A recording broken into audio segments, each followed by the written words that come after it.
तो बता चुका हूँ मंत्री परिषद और मंत्रिमंडल में क्या अंतर होता है पिछली क्लास में, इससे पहले वाली क्लास में ना, तो वो आप जानते हैं। कुछ इस प्रकार का था, उपमंत्री, उसके ऊपर राज्य मंत्री, उसके ऊपर कैबिनेट मतलब मंत्रिमंडल, और उसके ऊपर केंद्रीय मंत्रिपरिषद। ये चरण आप गोले में मैं बता चुका हूं आपको। सारे राजनीतिक प्रशासनिक व्यवस्था के मुख्य कार्यकारी अधिकारी मंत्रिपरिषद होती है। सारे राजनीतिक और प्रशासनिक व्यवस्था के मुख्य मतलब चीफ एग्जीक्यूटिव कौन होते हैं? मंत्रिपरिषद। ये सारे मंत्री ही होते हैं, चीफ एग्जीक्यूटिव। समझ गए आप? देखो वैसे तो आप लोगों ने देखा है कि केंद्रीय कार्यपालिका में राष्ट्रपति भी होते हैं, उपराष्ट्रपति भी होते हैं, मंत्रिपरिषद भी होती है, महान्यायवादी भी और प्रधानमंत्री भी। लेकिन सबसे मेन कौन है? मंत्रिपरिषद। जो संघीय मंत्रिपरिषद होती है ना, वो मेन है। क्यों? क्योंकि उसका मुखिया प्रधानमंत्री होता है। और आपको पता है यही वास्तविक कार्यपालिका है, वास्तविक प्रमुख भी प्रधानमंत्री है, तो वो वही कह रहा है। आगे है अनुच्छेद 74, ये भी आप पढ़ चुके हैं। अनुच्छेद 74 जो इससे संबंधित है वही आप पहले पढ़ चुके हैं। राष्ट्रपति को सहायता एवं सलाह देने हेतु एक मंत्रिपरिषद होगी जिसका मुखिया प्रधानमंत्री होगा। राष्ट्रपति यदि कहे तो मंत्रिपरिषद की सलाह को पुनर्विचार के लिए कह सकता है। अब तो एक तथ्य देखो, आपको ये पता है कि राष्ट्रपति वही करेंगे जो मंत्रिपरिषद सलाह देगा, ठीक।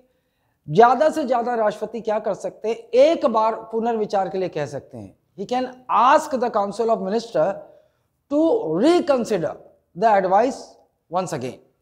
लेकिन अगर मान लो पुनर्विचार के बाद मंत्रिपरिषद फिर से वही सलाह देती है तो राष्ट्रपति के पास कोई विकल्प नहीं है। राष्ट्रपति बाध्य है, मंत्रिपरिषद के परामर्श पर कार्य करने के लिए बाध्य है, ठीक है। मंत्रियों द्वारा राष्ट्रपति को दी गई सलाह न्यायालय द्वारा जांच के बाहर होगी, मतलब इसकी न्यायिक समीक्षा नहीं हो सकती। मंत्रिपरिषद ने जो सलाह दिया है राष्ट्रपति को वो न्यायिक समीक्षा की परिधि से बाहर होगी, ठीक। अनुच्छेद ये पूरा डिटेल में अपन देख चुके हैं कल अनुच्छेद 75 का क्लॉज प्रधानमंत्री की देखो, क्योंकि कोइंसाइड करेगा मंत्रिपरिषद और प्रधानमंत्री, ये कोइंसाइड कर रहा है 75। ये पूरी चीजें आप कल देख चुके हो। कोई है कुछ चीज है इसमें जो आपको नहीं पता? एक बार पढ़ के बता दो। आई नहीं है, आप वीडियो भी देखी नहीं होगी, ऐसे कैसे चलेगा नोनी? प्रधानमंत्री की नियुक्ति राष्ट्रपति करते हैं और अन्य मंत्रियों की नियुक्ति भी राष्ट्रपति करते हैं प्रधानमंत्री के सलाह पर। यह पहला क्लॉज। फिर 91वां संविधान संशोधन अधिनियम 2003 महत्वपूर्ण है, इससे संबंधित क्या हुआ? इसमें मंत्रिपरिषद की सीमा सीमित की गई, लिमिट की गई। जो स्ट्रेंथ है काउंसिल ऑफ मिनिस्टर का उसको लिमिट किया गया। कैसे किया गया? कि प्रधानमंत्री समेत मंत्रिपरिषद में मंत्रियों की संख्या लोकसभा की कुल सीटों के 15% से अधिक। अच्छा, आपको यह भी ध्यान रखना होगा भैया कि यही संविधान संशोधन है जो दोनों जगह मंत्रिपरिषद की सीमा तय की गई है। संघीय मंत्रिपरिषद की भी सीमा और राज्य मंत्रिपरिषद की भी सीमा इसी संविधान संशोधन से तय की गई है ना। जब राज्य का होगा तो राज्य में क्या बोलेंगे? राज्य मंत्रिपरिषद में मुख्यमंत्री समेत अन्य मंत्रियों की संख्या उस राज्य के विधानसभा के कुल सीटों के 15% से अधिक नहीं हो सकती। ये पढ़ चुके हैं आप।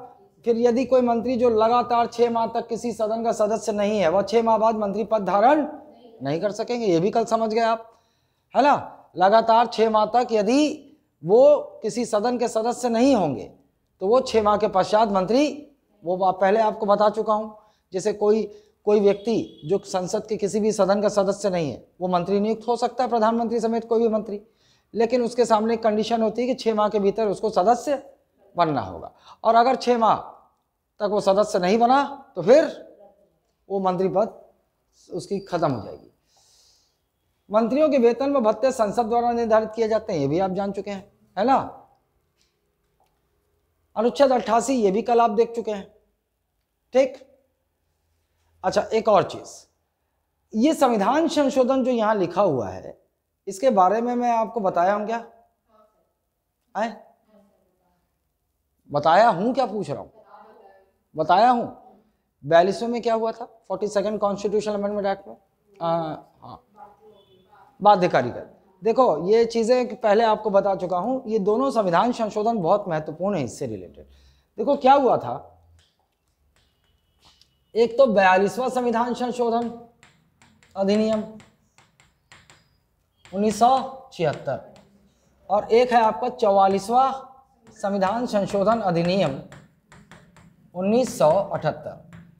ये दोनों इससे संबंधित महत्वपूर्ण ये है, इस संविधान संशोधन द्वारा मंत्रिपरिषद की सलाह राष्ट्रपति पर बाध्यकारी की गई थी। एक ये याद रखना है आपको, मंत्रिपरिषद का परामर्श या सलाह राष्ट्रपति पर बाध्यकारी किया गया, राष्ट्रपति पर बाध्यकारी किया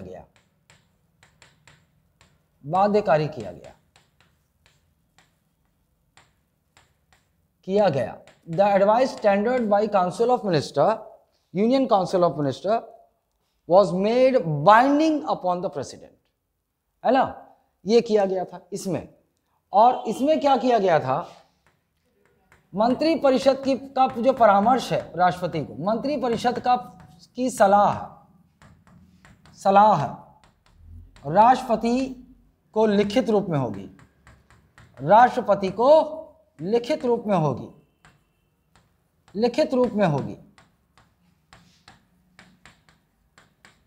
लिखित रूप में होगी और बाध्यकारी भी होगी।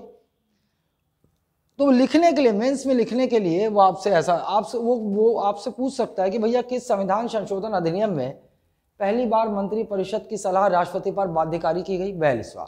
44वें में क्या हुआ कि वो जो परामर्श देता है वो लिखित होगी। अब वो टेलीफोनिक और ऐसे बोल दिया परामर्श, वो मान्य नहीं होगा, अब वो लिखित रूप में होगा। क्यों हुआ, ऐसा करना पड़ा, क्यों? क्योंकि इसी बीच में एक कांड हो रहा था।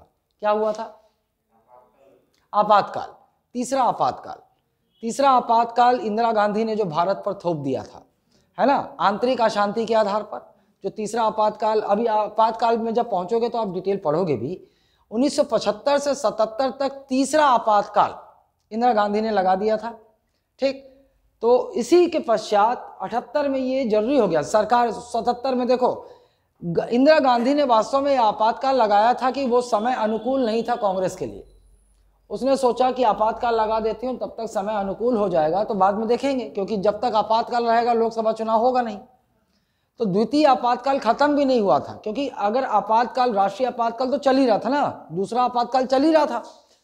और आपातकाल समाप्त होने के पश्चात क्या होता है, लोकसभा भंग हो जाती है और नया चुनाव होता है। लेकिन इंदिरा गांधी को लगा कि अगर ये दूसरा आपातकाल मैंने समाप्त करवा दिया, क्योंकि परामर्श देते राष्ट्रपति को समाप्त हो जाता ना, करवा दिया तो चुनाव होंगे अभी, और परिस्थिति अनुकूल बिल्कुल नहीं है ना, फेवरेबल नहीं है कांग्रेस के लिए कि कांग्रेस चुनाव जीत पाए। तो उन्होंने इस परिस्थिति को देखते हुए तीसरे परामर्श दे दिया राष्ट्रपति को, तीसरे आपातकाल के लिए। राष्ट्रपति ने बेशक जो है उनके बीच गुफ्तगू हुआ होगा तो बोले होंगे, मैडम भाई युद्ध तो खत्म हो गया, द्वितीय आपातकाल खत्म करने की बारी आ गई। और बोली यार ज़्यादा दिमाग न लगाओ, जैसा मैं कह रही हूँ कर दो। तो बोले मैडम क्या, युद्ध तो खत्म हो गया है भाई, आंतरिक अशांति के आधार पर लगा दो। और राष्ट्रपति महोदय ने कर दिया। परामर्श से मना नहीं कर सकते थे, परामर्श से मना पहले भी नहीं कर सकते थे, लेकिन इस समय फॉर्मली ये किया गया कि बाध्यकारी होगा, फॉर्मली कर दिया गया। ये 76 मतलब ये आपातकाल का समय चल रहा है, आपातकाल का समय चल रहा है ना, तीसरा राष्ट्रीय आपातकाल, देश में राष्ट्रीय आपातकाल लगा हुआ है ना। तो ये तो कर दिया, लेकिन जब 77 में फिर भी इंदिरा गांधी हार को नहीं टाल पाई। जब 77 में तीसरा आपातकाल और दूसरा आपातकाल एक साथ समाप्त किया गया था, दूसरा आपातकाल समाप्त हुआ नहीं था, तीसरा आपातकाल लगा दिया गया था। तो बीडी जत्ती थे कार्यवाहक राष्ट्रपति उस समय, उन्होंने द्वितीय और तृतीय आपातकाल दोनों की घोषणा को वापस लिया था। आपातकाल राष्ट्रपति कभी भी ले सकते हैं आपातकाल में, अभी ज्यादा इस पर बुद्धि मत लगाओ, जब आपातकाल आएगा ना क ख ग घ पढ़ेंगे उसका, ठीक। लेकिन फिलहाल इतना तो समझ रहे होगे कि राष्ट्रपति कभी भी आपातकाल, प्रधानमंत्री के परामर्श पर राष्ट्रपति आपातकाल की घोषणा करते हैं, प्रधानमंत्री के परामर्श पर कभी भी राष्ट्रपति आपातकाल की घोषणा वापस ले सकते हैं। तो दूसरा आपातकाल की उद्घोषणा वापस नहीं ली गई थी, तीसरा लगा दिया गया था। तो दूसरे और तीसरे आपातकाल की उद्घोषणा को वापस लिया गया एक साथ, ठीक 77 में। और फिर उसके बाद चुनाव हुए, और चुनाव हुए, इंदिरा गांधी हार गई, है ना, वो चुनाव हार गई। कौन? इंदिरा गांधी हार गई। किसकी सरकार आई थी? अरे पगली है, आम आदमी सालों। मोरारजी देसाई, सरकार बदली और मोरारजी देसाई प्रधानमंत्री बन गए। मोरारजी देसाई, ठीक। अब उन्होंने एक संविधान संशोधन लाया, क्या? कि मंत्रिपरिषद की सलाह राष्ट्रपति मंत्रिपरिषद की सलाह राष्ट्रपति को लिखित रूप में होगी। लिखित होना चाहिए, ऐसा नहीं है बस बोल दिया लगवा दिया, लिखित रूप में होनी चाहिए। ये दोनों संविधान संशोधन इस संबंध में पहले भी आया होगा, लेकिन एक बात और आपको ध्यान रखना है, इस संविधान संशोधन में यहां पर बाध्यकारी किया गया संघीय। राष्ट्रपति की बात हो रही, मतलब संघीय मंत्रिपरिषद की बात हो रही ना। ये कौन सी मंत्रिपरिषद है? Union council of minister. लेकिन एक बात का ध्यान रखना है आपको कि राज्य में मंत्रिपरिषद की सलाह,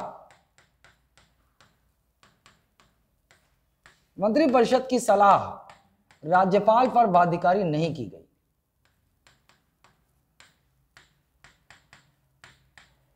राज्यपाल पर बाध्यकारी नहीं की गई, ये ध्यान रखना, नहीं की गई। मतलब आज भी राज्यपाल मंत्रिपरिषद के परामर्श को नकार सकता है। अब सकता है, बाध्यकारी जब नहीं की गई है तो नकार सकता है ना। ऐसा क्यों किया गया? यहां पर बाध्यकारी कर दिया लेकिन यहां पर बाध्यकारी नहीं किया, ऐसा क्यों? देखो, भारत एक संघ है, भारत एक संघ है जहां पर स्ट्रॉन्ग सेंटर है, मतलब पकड़ केंद्र की ज्यादा होगी राज्यों पर, है ना।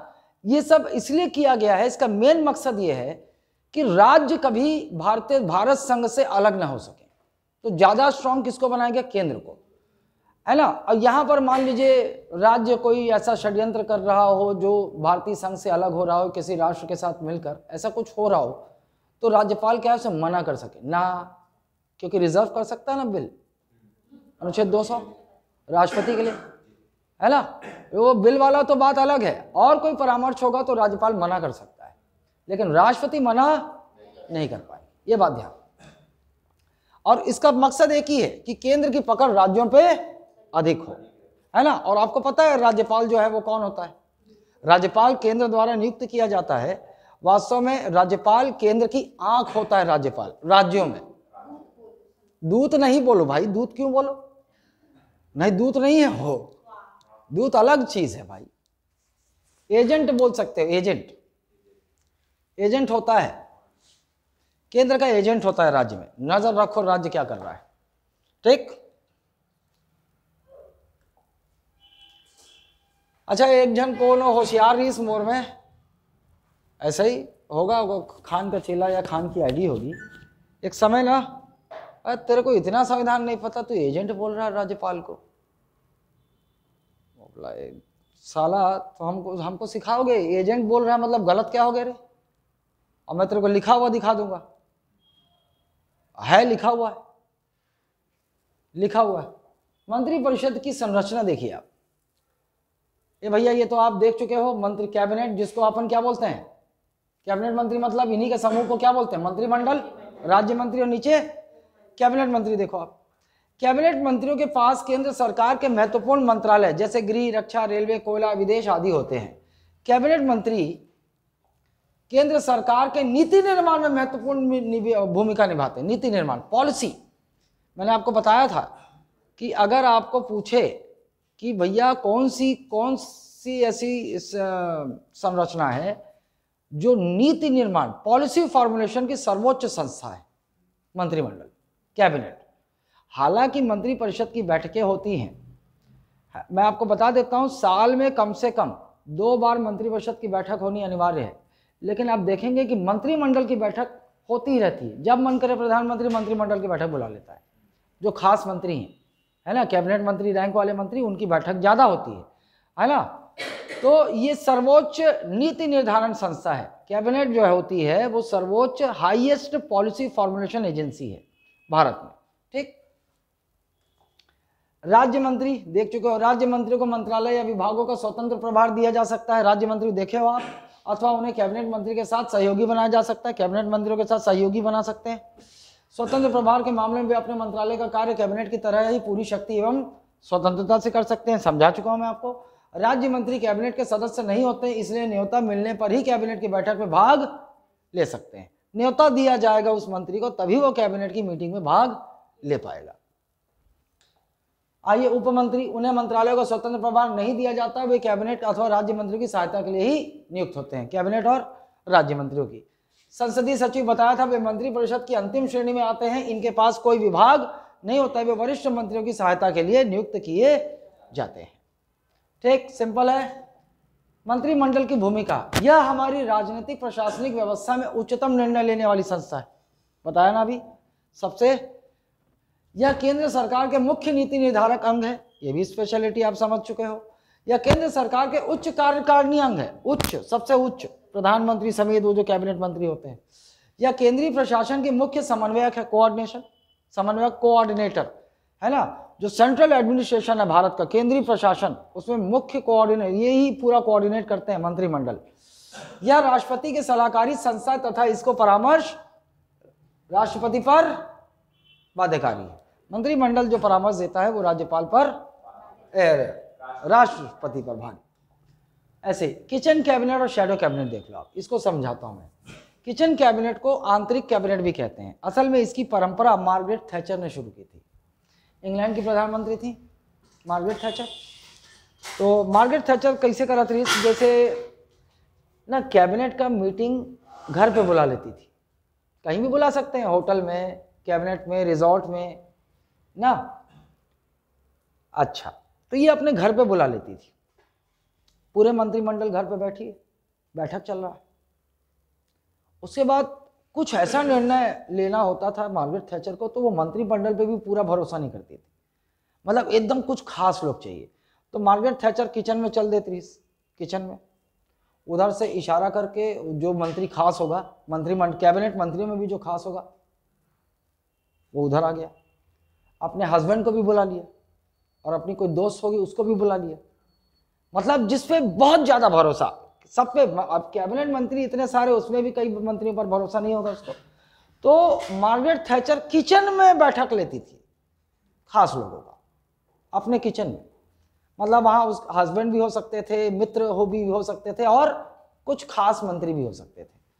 तो किचन जो कैबिनेट है वास्तव में this is an informal organisation, अनौपचारिक संस्था है, मतलब इसका कोई संविधान में प्रावधान नहीं है, कोई लिखा हुआ है ना, औपचारिक संवैधानिक निकाय नहीं है। ठीक, तो ये इनफॉर्मल है, ये इनफॉर्मल मतलब इसका कोई व्यवस्था नहीं है, ये कुछ लोग अपने ही परंपरा बना दिए, जो मार्गरेट थैचर है। यही काम इंदिरा गांधी भी करती थी, जो मार्गरेट थैचर करती थी यही काम देखा देखी इंदिरा गांधी भी करती थी। तो ये किचन कैबिनेट शब्द जो है अपन पढ़ते हैं, समझ गए ना। किचन कैबिनेट का मतलब ये वो बैठक है जो किचन में होती है, जिसमें कुछ खास मंत्रियों समेत रिश्तेदार और मित्र भी शामिल हो सकते हैं। और ऐसे अगर देखा जाए तो ये सबसे बड़ी न्याय निर्णय की संस्था हो गई। लेकिन कैसी है, ये इनफॉर्मल है, फॉर्मल नहीं है, इनफॉर्मल है। क्लियर है? क्योंकि देखो भाई, चाहे मंत्री परिषद का मुखिया हो प्रधानमंत्री होता है, चाहे मंत्री कैबिनेट मंत्रियों का मुखिया हो कौन होता है, प्रधानमंत्री। अंत में सब मंत्री मन बोल ही हमन गुपचुप खाबो, लेकिन प्रधानमंत्री बोल देगा गुपचुप नहीं खान चाट खाबो, निर्णय हो गया, है ना। सारे मंत्रियों के निर्णय को प्रभावित कर सकता है प्रधानमंत्री। लास्ट में अंतिम निर्णय लेना किसको है, प्रधानमंत्री को। ठीक, फिर शैडो कैबिनेट देखो, शैडो कैबिनेट इसको समझो। ये जो शैडो कैबिनेट होती है ना, ये विपक्षी पार्टी बनाती है, ऑपोजिशन पार्टी। कैसे, मान लीजिए चुनाव हुआ, वो दल जो चुनाव नहीं जीत पाया वो विपक्ष में आ गया ना, और रूलिंग पार्टी अपना कैबिनेट निर्माण करती, वही प्रधानमंत्री जो परामर्श देते हैं राष्ट्रपति, उनको मंत्री नियुक्त करते हैं। तो ये लोग जो शैडो कैबिनेट का कंसेप्ट है, ये भी संविधान, ये संविधान में ऐसा कुछ नहीं है ना, ये भी कोई आपको संविधान में कि शैडो कैबिनेट है क्या, संविधान में नहीं, ना तो ये है ना तो ये है। लेकिन ये भी औपचारिक रूप से ये कार्य करती है ना, इनफॉर्मल है ये, इनफॉर्मल। देखो कैसे ऑपोजिशन क्या करता है, इसके दो मकसद होते हैं। जैसे जो नए जो पहली बार आए हैं, जो मतलब ये चाहते हैं कि भैया अगर आगे जो है चुनाव में, अभी तो हम विपक्ष में हैं, लेकिन हमारे बहुत सारे सांसद हैं, इनको एक्सपीरियंस नहीं है, तो ये क्या करते हैं कि जो रूलिंग पार्टी जो कैबिनेट बनाती है ना, रूलिंग पार्टी, जैसे फुटबॉल में होता है 1 by 1, एक एक प्लेयर तय कर लिया जाता, तो ते ओला पकड़ बे, वो जहाँ जाएगा तो वहाँ जाएगा। तो वैसे ही ना इधर जो ऑपोजिशन होती है ना, जैसे गृह मंत्री है, एक आदमी उसके पीछे लगा देगी, परछाई बन के तो रहेगा उसके पास। एक वित्त मंत्री है तो उसके परछाई बन के रहेगा।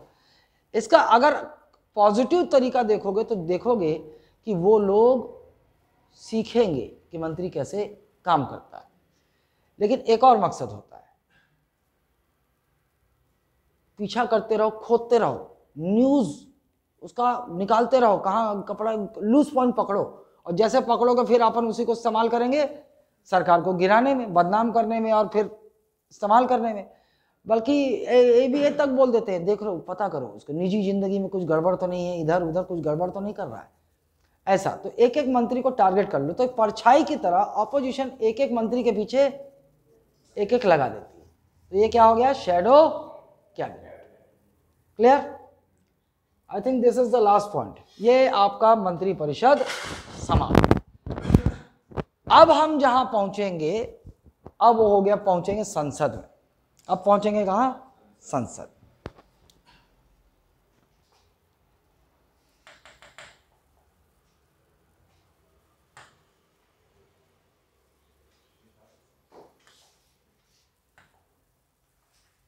चलो भाई, कहीं संसद दिख रहा है? कहीं दिख तो रहा था, नहीं दिख रहा है, इसी में था ना।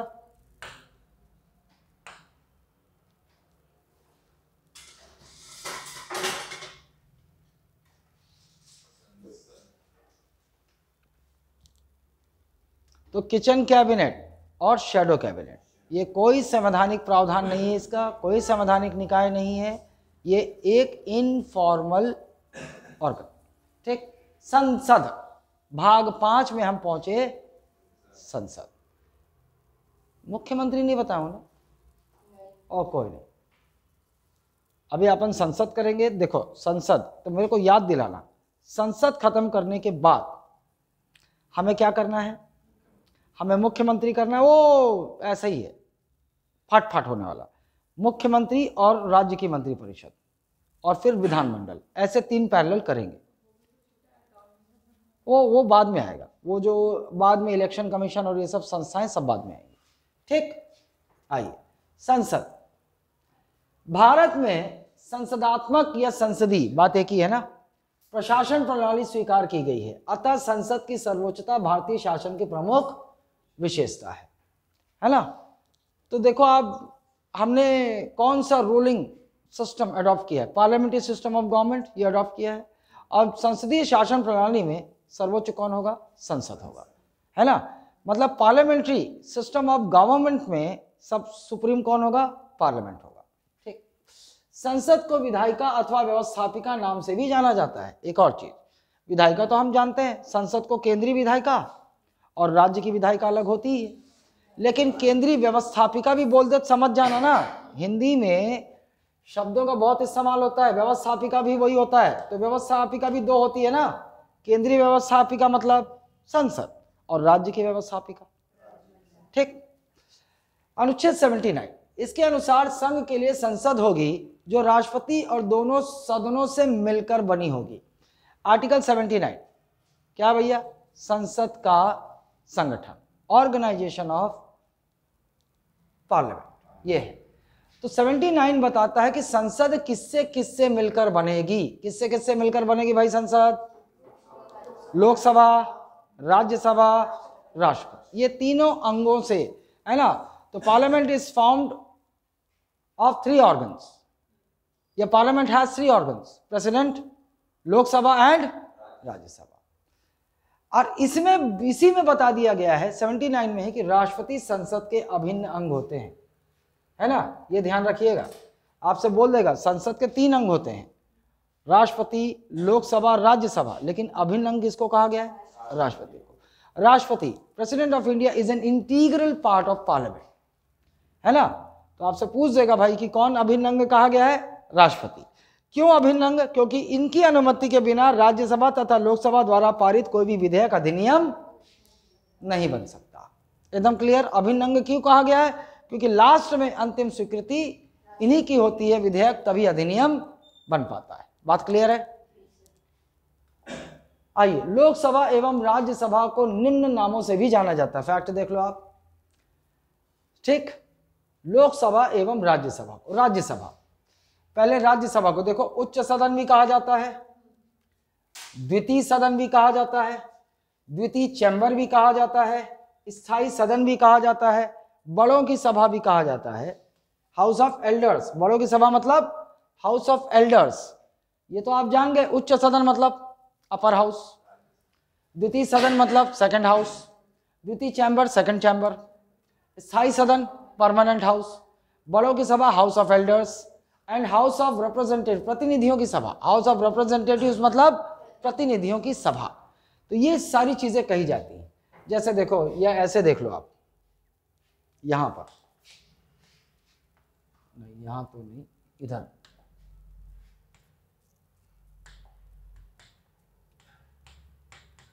संसद, संसद के लोकसभा एक सदन और एक सदन राज्यसभा। इन दोनों सदनों में देखो, हमें थोड़ा आप कंफ्यूज हो सकते हो ना, लोकसभा अधिक पावरफुल नजर आई आपको, क्योंकि सरकार बनाने के लिए चुनाव यहीं का होता है, मंत्री परिषद का अस्तित्व तो लोकसभा पर ही निर्भर करता है। तो अब ऐसा मत सोच लेना कि ये उच्च सदन होगा, ये निम्न सदन है। यह है निम्न सदन, लोअर हाउस, निम्न सदन लोअर हाउस, ये लोअर हाउस है। ये लोअर हाउस है तो जाहिर सी बात है ये अपर हाउस है, उच्च सदन है, ठीक। अब उसके बाद ये कौन सा चैम्बर है? प्रथम चैम्बर, प्रथम सदन, या फिर प्रथम सदन फर्स्ट हाउस, या फिर प्रथम चैम्बर, प्रथम चैम्बर इसको कहा गया, ठीक। इधर आ जाओ, इधर कोई दिक्कत नहीं, द्वितीय सदन या द्वितीय चैम्बर, सेकंड चैम्बर। इसे कहा जाता है बड़ों की सभा, house of elders, house of elders. और क्या कहा जाता है? हाउस ऑफ प्रतिनिधियों की सभा, प्रतिनिधियों की, क्योंकि आपको पता है राज्यसभा में ये किसका प्रतिनिधित्व करते हैं? राज्यों का। प्रतिनिधियों की सभा, ये तथ्यात्मक है एकदम। House of representatives, house of representatives. और इधर आ जाओ, इसको क्या बोलेंगे? इसको क्या बोलते हैं? हाउस ऑफ पीपल, इसको बोलते हैं हाउस ऑफ पीपल, मतलब लोगों की सभा,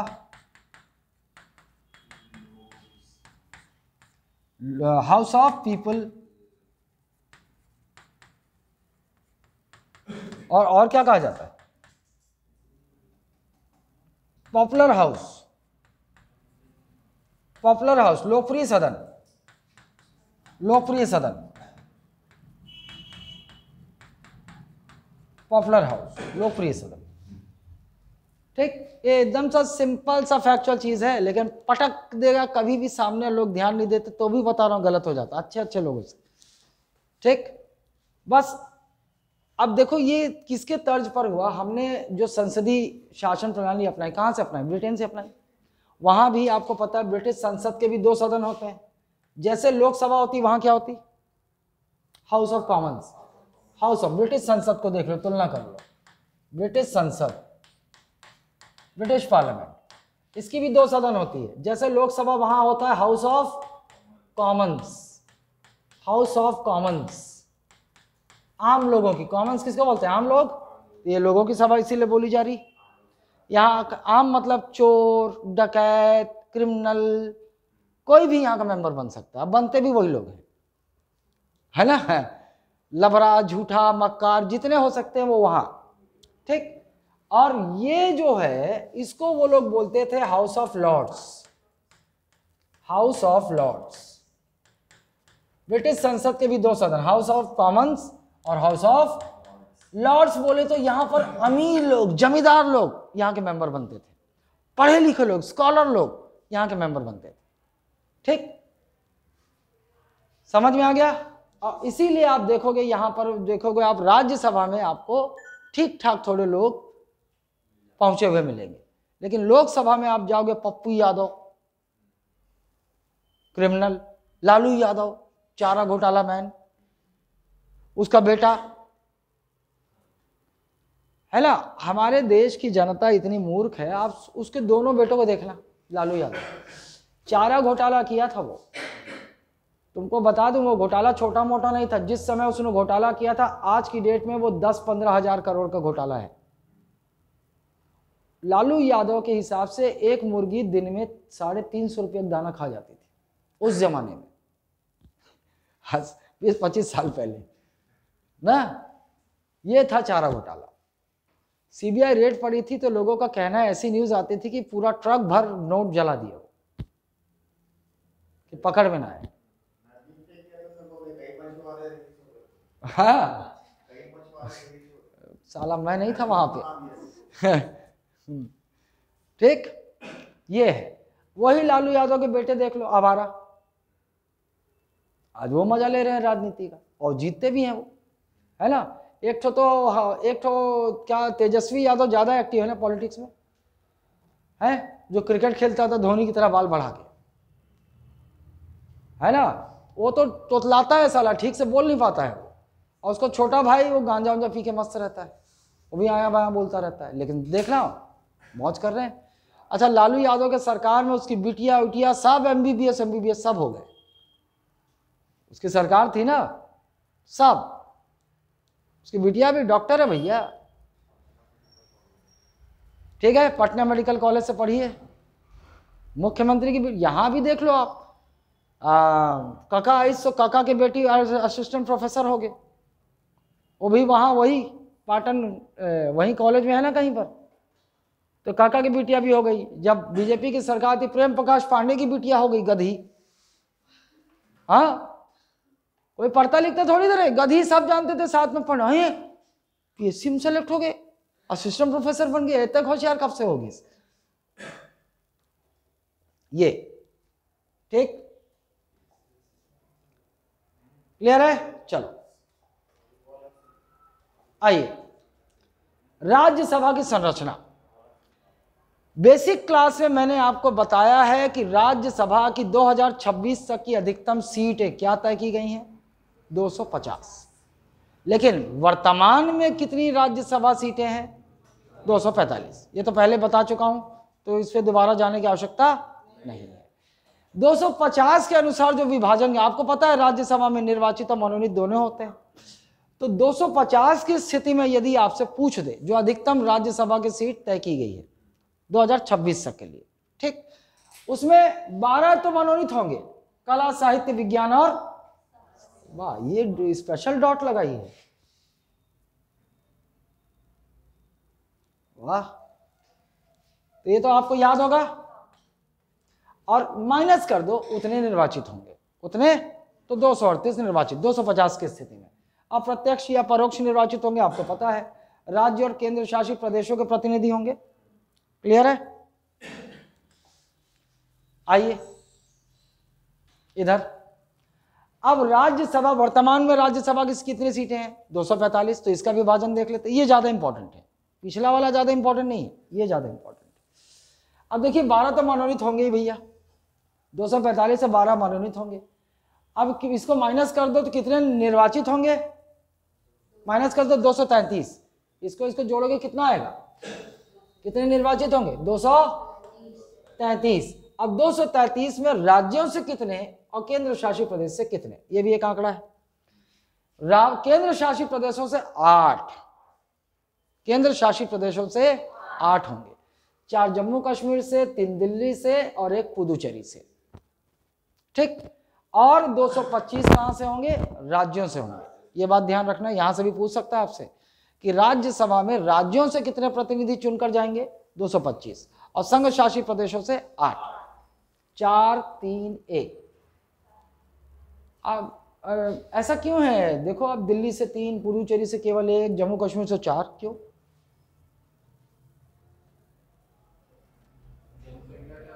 हाँ, अरे एकदम सिंपल सा भाई, पुदुचेरी की जनसंख्या बहुत कम है, उसको उस अनुपात में एक ही राज्यसभा सीट आवंटित हो सकती है। जम्मू कश्मीर की 4 गुना है उससे, तो 4 राज्यसभा सीटें आवंटित हो गई।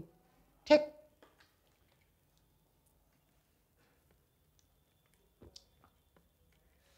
दिल्ली की जनसंख्या भी कम है, दिल्ली बहुत छोटा सा है,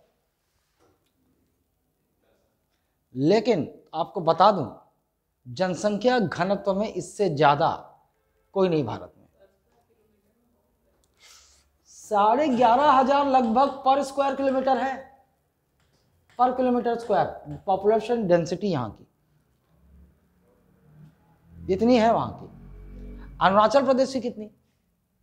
17। 1 स्क्वायर किलोमीटर में आपको अरुणाचल प्रदेश में 17 लोग मिलेंगे, है ना? एक तो उस पहाड़ी पे तो एक तो उस पहाड़ी पे ना, घर बना के अपना झोपड़ी बना के रह रहे हैं, पोंगा लगा के बात करे, का साग बनाए हस, वो खट्टा भाजी रांधे हो ते का रांधे हस, ऐसा ऐसा वहां चलता है। और यहां पर जाओगे बाहर देखोगे सिर ही सिर दिखेगा, सिर ही सिर, वो भी इंसान रूपी जानवरों के सिर। ठीक, छोटा सा 1 स्क्वायर किलोमीटर में 11,500 लोग रहते हैं, ऐसा पूरा बिल्डिंग या झोपड़ी, झुग्गी झोपड़ी में ठूस ठूस के इस तरह से रहते हैं 11,500। और क्योंकि एरिया छोटा है लेकिन लोग ज्यादा है। ठीक, क्लियर है? संविधान की 4थी अनुसूची में राज्यसभा में राज्यों एवं संघ राज्य क्षेत्रों में राज्यसभा की सीटों का आवंटन दिया गया है। एक और चीज, आप ये अनुसूची याद रखो, बाद में हम अनुसूची और वो सब दूसरे आप लोगों को कह रहा हूं, बाद में जब मैं रिवर्स ऑर्डर में आऊंगा तो अनुसूची ये सब आप देखोगे। फिलहाल आप देखिए, केवल याद रख लीजिए 12 अनुसूचियां हैं, उसमें से कुछ अनुसूचियां तो अपन सुन चुके हैं अभी तक। जैसे 7वीं अनुसूची सुन चुके हैं अपन। क्या है 7वीं अनुसूची में? विधायी शक्तियों का बंटवारा केंद्र और राज्यों के बीच। वो आपने देखा है 3 सूचियों के माध्यम से, संघ सूची, राज्य सूची, समवर्ती सूची। 7वीं है ना, 4थी देख लो ये। तो 4थी अनुसूची में क्या है? राज्यसभा सीटों का बंटवारा राज्यों और संघ शासित प्रदेशों को।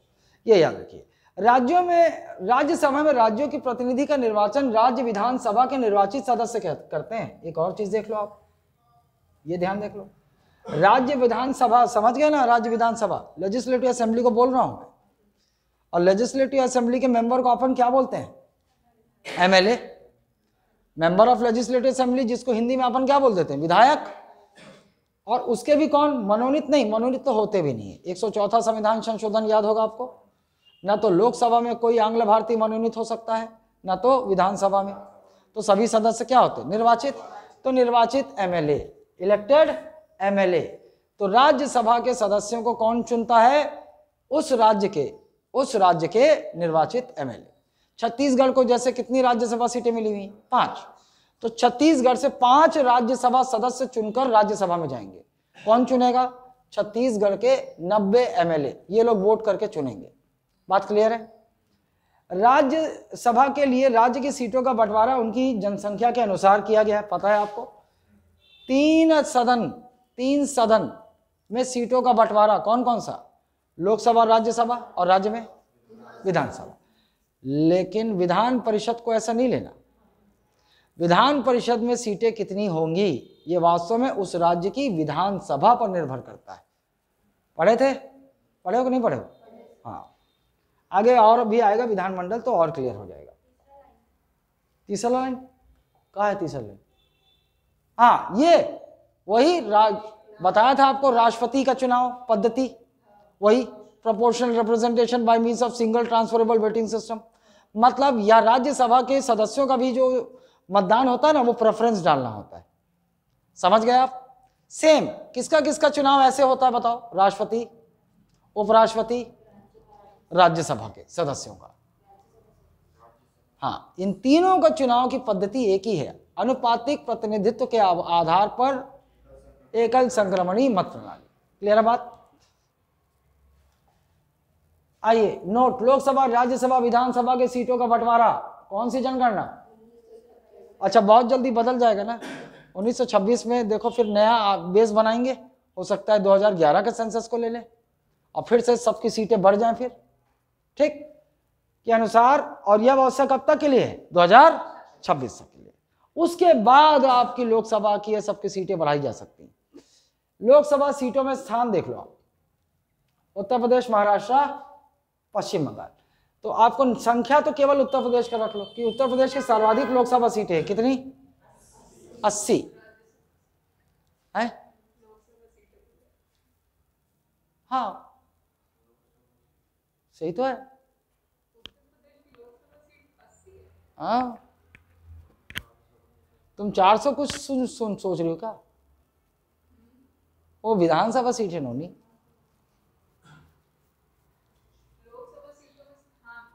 हाँ, नंबर 1 उत्तर प्रदेश, सबसे ज्यादा लोकसभा सीट उत्तर प्रदेश की। हो ही नहीं सकता ना, सोचना, उसका पॉपुलेशन सबसे ज्यादा है, चाहे लोकसभा सीट हो, चाहे राज्यसभा सीट हो, चाहे विधानसभा सीट हो, सबसे ज्यादा उसी की होगी। ठीक, समझ गए? दूसरे नंबर पर महाराष्ट्र, तीसरे नंबर पर पश्चिम बंगाल। इधर आ जाओ, इधर उत्तर प्रदेश और महाराष्ट्र तो ठीक है, लेकिन तीसरे नंबर पे देखो स्थान बदल गया, तमिलनाडु। याद रखना बस, ये नंबर यहीं का बस याद रखो। उत्तर प्रदेश की लोकसभा सीट कितनी? 80, विधानसभा सीट कितनी? और ये 402 होना चाहिए। नहीं, वो करंट से लेना, करंट। ऐसे सारे स्टेट का राज्यसभा सीट और लोकसभा सीट और विधानसभा सीट रटेगी। करंट में जो इशू, जो राज्य का चुनाव होता है ना, जो ऐसे चुनाव हुआ हाल ही में 5, तो वहां का डेटा आप ध्यान रख लो। सबका याद रखने की जरूरत नहीं है। ऊर्जा लगाना है, लेकिन ऊर्जा समझदारी से लगाना है ना? नहीं तो आप कितनी बार भी याद कर लो, सारे राज्यों का लोकसभा सीट और राज्यसभा सीट गड़बड़ा जाएगा और वो पूछा भी नहीं जाता, रेयर। वो आपको कैसे याद रखना है? जैसे मान लो लोकसभा, जैसे बीजेपी ने सबसे ज्यादा सीटें कहां से जीती, अभी सरकार बनाई, सबसे ज्यादा सीटें कहां से जीती? तो जिस राज्य से लिखी उस राज्य में लोकसभा सीटें कितनी हैं, उस राज्य में राज्यसभा सीटें कितनी हैं, वो करंट बेस्ड, करंट में जो चर्चा में रहेगा तभी पकड़ना, वरना याद रखने की जरूरत नहीं। जैसे मान लो किसी साल आप एग्जाम देने वाले हो, विधानसभा चुनाव हुए 5 राज्यों के, तो वो 5 राज्यों में विधानसभा की सीटें कितनी, उन 5 राज्यों की लोकसभा सीटें कितनी और राज्यसभा सीटें ध्यान में रख लो, ऐसे। ठीक, आइए, लेकिन ये क्रम इतना याद जरूर रखो।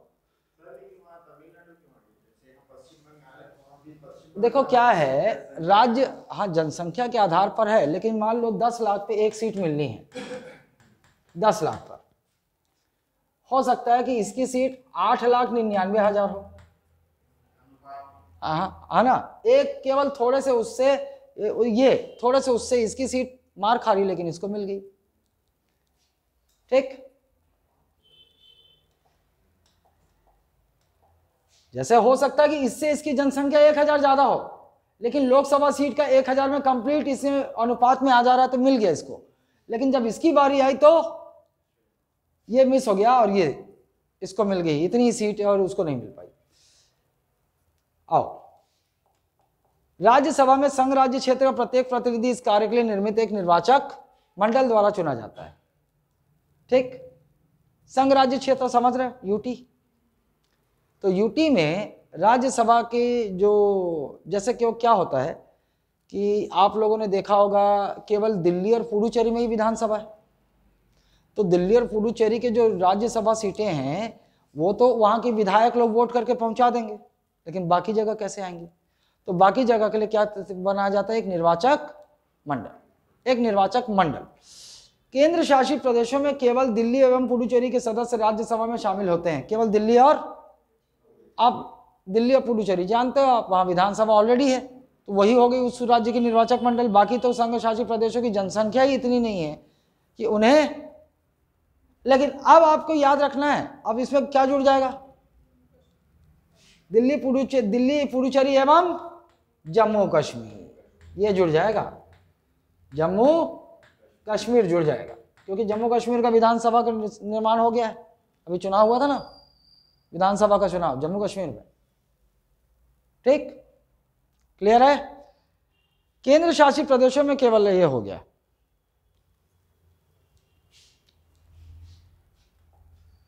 राज्यसभा की अवधि देखिए आप,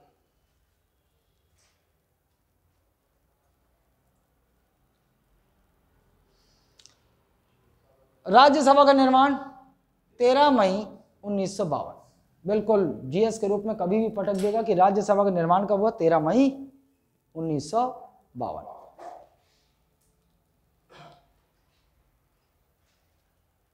आइए, यह एक स्थायी सदन, आपको पहले से पता है, बेसिक क्लास में बता चुका हूं कैसे स्थायी सदन बना, वो भी समझा चुका हूं। अर्थात यह कभी भंग नहीं होती।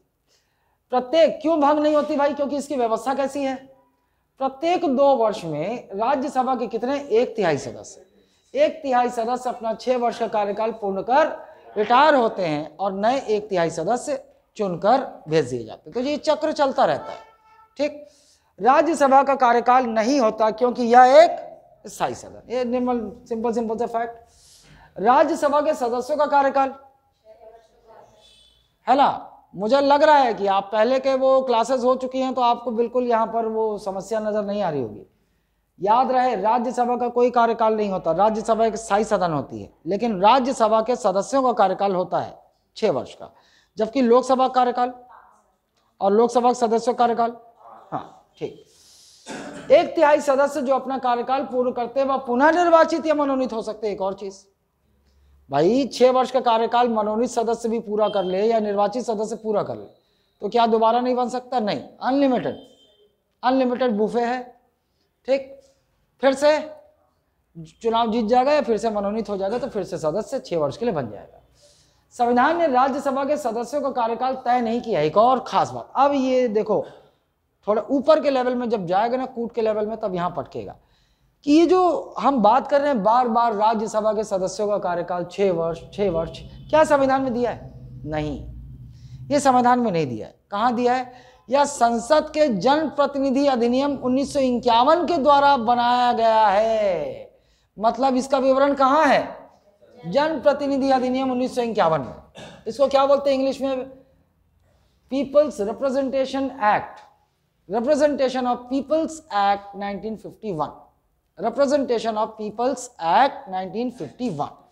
संसद ने यह एक्ट बनाया था और इसी एक्ट में राज्यसभा के सदस्यों का कार्यकाल 6 साल होगा, यह तय किया गया है। क्लियर है बात? तो ये संविधान में नहीं है ना, हम पढ़ रहे हैं कि राज्यसभा के सदस्यों का कार्यकाल 6 वर्ष होता है, लेकिन ये संविधान में विवरण कहीं नहीं है। कहाँ है ये? इसमें है। ठीक, अच्छा, ये हो गया। जनप्रतिनिधि अधिनियम द्वारा राष्ट्रपति को राज्यसभा के सदस्यों की सेवानिवृत्ति आदेश को जारी करने, उपबंध बनाने का अधिकार दिया है। कि आपको देखो, मैंने आपको जब बेसिक क्लास चल रही थी तो स्टार्टिंग में बताया था ना कि संविधान ने वास्तव में ये संसद पर छोड़ दिया था कि भाई कैसे ये सेवानिवृत्त होंगे, वो राष्ट्रपति करेंगे। तो ये जनप्रतिनिधि अधिनियम बनाया गया, संसद ने बनाया, और इसी अधिनियम के तहत उन्होंने कि कैसे राज्यसभा के सदस्य रिटायर होंगे, कैसे सेवानिवृत्त होंगे, ये उपक्रम कौन तय कर दे? और राष्ट्रपति महोदय आप कर दीजिए। तो जनप्रतिनिधि अधिनियम ने शक्ति दे दी राष्ट्रपति को। फिर मैंने बताया था ना, पहली बार लॉटरी निकाला था ना राष्ट्रपति ने। पहली बार जब राज्यसभा गठन हुआ था तो उन्होंने 1/3 सदस्यों को 6 वर्ष का कार्यकाल मिला, और जो 1/3 सदस्य हैं उनको 4 वर्ष का, और 1/3 सदस्य को 2 वर्ष का। तो इस तरह से चक्र चलता आ रहा है ना। तो ये समझ गए आप? तो ये सेवानिवृत्ति का अधिकार किसने दिया? राष्ट्रपति को, जनप्रतिनिधि अधिनियम 1951 के तहत। ठीक, आइए अब लोकसभा की संरचना देख लीजिए आप। अब ये 552 तो निरर्थक हो गया, क्योंकि 104 संविधान संशोधन अधिनियम के बाद ये क्या हो गया? अब 550 हो गया, और ये तो गया, इसको हटा दो। तो अब देख लो इसको हटा के, लोकसभा की अधिकतम संख्या अभी वर्तमान दशा में कितनी, 550, जिसमें से 20 सदस्य कहां से होंगे, केंद्र शासित प्रदेश। 20 सदस्य कहां से होंगे, बिल्कुल ये, और बच गए जितने राज्य से होंगे, केवल एक ठो याद रखो, बाकी जितने बच गए राज्यों से ही होंगे। वर्तमान लोकसभा देख लो आप, ये ज्यादा इंपॉर्टेंट नहीं है, ये ज्यादा इंपॉर्टेंट है। वर्तमान लोकसभा में सदस्यों की संख्या कितनी, 543 ना।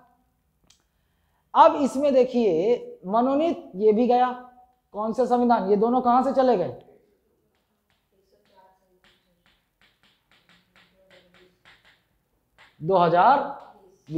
2020 द्वारा आपको बताया गया है कि आंग्ल भारतीयों के लिए जो 2 सीटें आरक्षित की जाती थी वो व्यवस्था खत्म कर दी गई है, तो अब मनोनीत भी नहीं किए जाएंगे। क्लियर, कहां, नहीं 2020 है, वो करेक्शन करवाना पड़ेगा, मतलब 2020।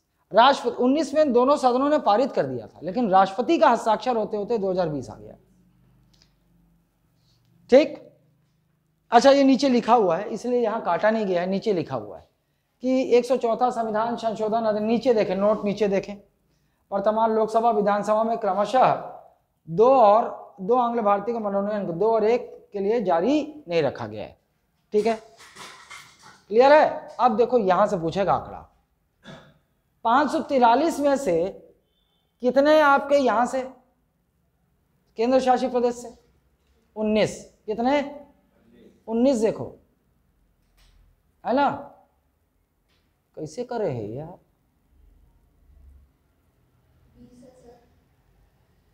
है कहा, ए पगली ये इधर उसको निपटा दे उधर, 19 ये 550 के हिसाब से नोनी, ये 543 के हिसाब से, ये डेटा ज्यादा इंपॉर्टेंट है। 19 केंद्र शासित प्रदेशों से होंगे, 524 कहां से होंगे, राज्यों से होंगे, है ना। अब इसमें देखो आप, केंद्र शासित प्रदेशों में असल में वो 13 वाला आंकड़ा इसमें छपा नहीं है, आपके नोट्स में आ जाएगा ना।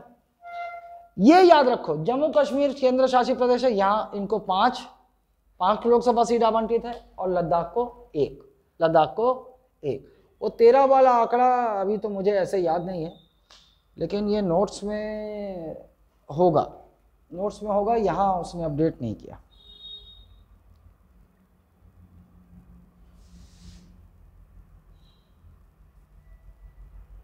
नहीं भेजी ही नहीं है तो कहाँ से होगा इसमें।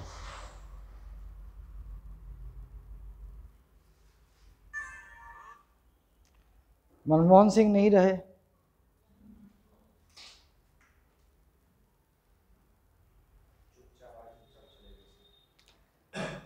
देखो बहुत सीधा आदमी थे, बस उनकी गलती यही थी कि वो प्रधानमंत्री थे तो वो एक डमी बन के रह गए।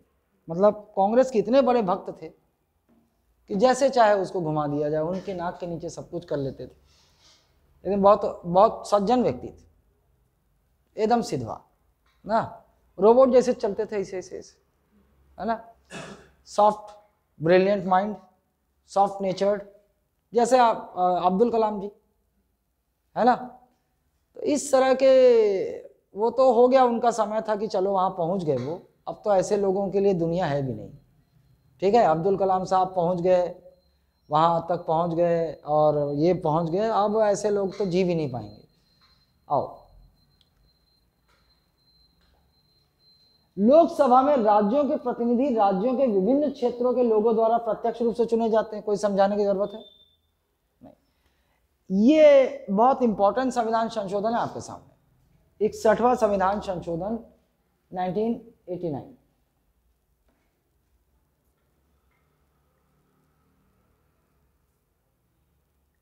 एक बार चेक करूं इसको मैं, 61st कॉन्स्टिट्यूशनल अमेंडमेंट एक्ट,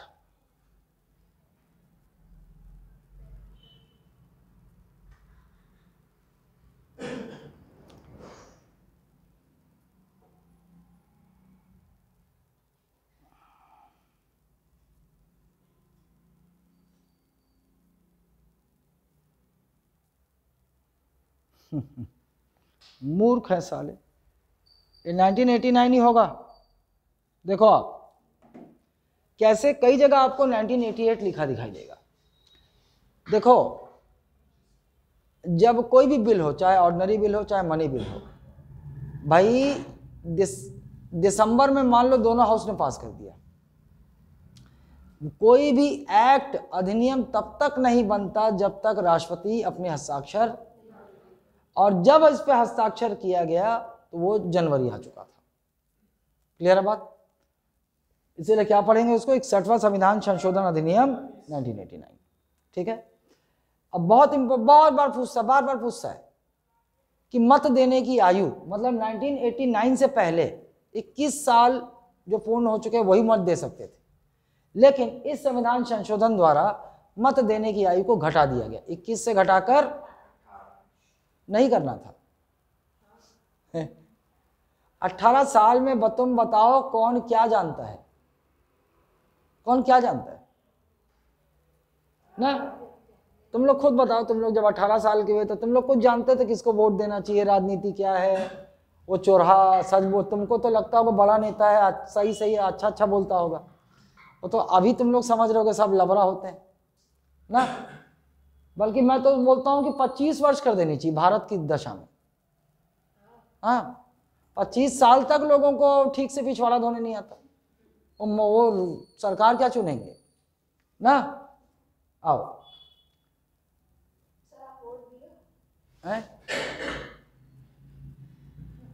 मैं पहले देता था, पहले जब अटल बिहारी वाजपेयी थे ना तब बीजेपी को देता था। उस तुमको बता दूं, और मोदी का जो पहली बार जब मोदी खड़ा था ना तब भी दिया था मोदी को, पहले लोकसभा। लेकिन कोरोना आया ना तो मैं ध्यान नहीं दे, कोरोना आया तो मेरे को मोदी का झूठ, लबरापन ये सब समझ में आने लगा, कुटिलता समझ में आने लगी। फिर तब से मैं वोट देना ही छोड़ दिया, नहीं दिया, मैं तब नहीं देता वोट। कुछ लोग बोलेंगे कि अरे ये तो वोट खराब कर रहा है अपना, नहीं मैं देना ही नहीं चाहता। जब मेरे को चोर ही चुनना है क्या कांग्रेस का क्या, जब मेरे को चोर ही चुनना, मेरे पास विकल्प चोरों की है, क्यों जाऊं मैं, क्यों चुनूं फिर? हाँ तो मैं सोचता हूं, क्योंकि मैं जान चुका हूं दुनिया की सच्चाई, कोई सेवा के लिए नहीं आता, कोई देश के बारे में नहीं सोचता, ये सब। और तुमको बता देता हूं, ये खान ये जितनी भूमिका बना रहा है ना, वो राजनीति का ही ग्राउंड तैयार कर रहा है और जीत जाएगा, ये भी बता देता हूं, क्योंकि राजनीतिज्ञों की सारी कुटिलता है उसमें, एकदम साफ झूठ बोलना, भूमिका बनाना, ड्रामा करना, वो सारे गुण है खान के पास, खान सर पटना वाले। बता देता हूं तुमको, उसका रियल मकसद वही है, इसीलिए कोचिंग की दुनिया भर यहां से कमा रहा है और फिर चुनाव में खर्चा करके राजनीति में आएगा, लिख लो, आएगा, उसका मकसद वही है। अब मुझे तो राजनीति गू लगता है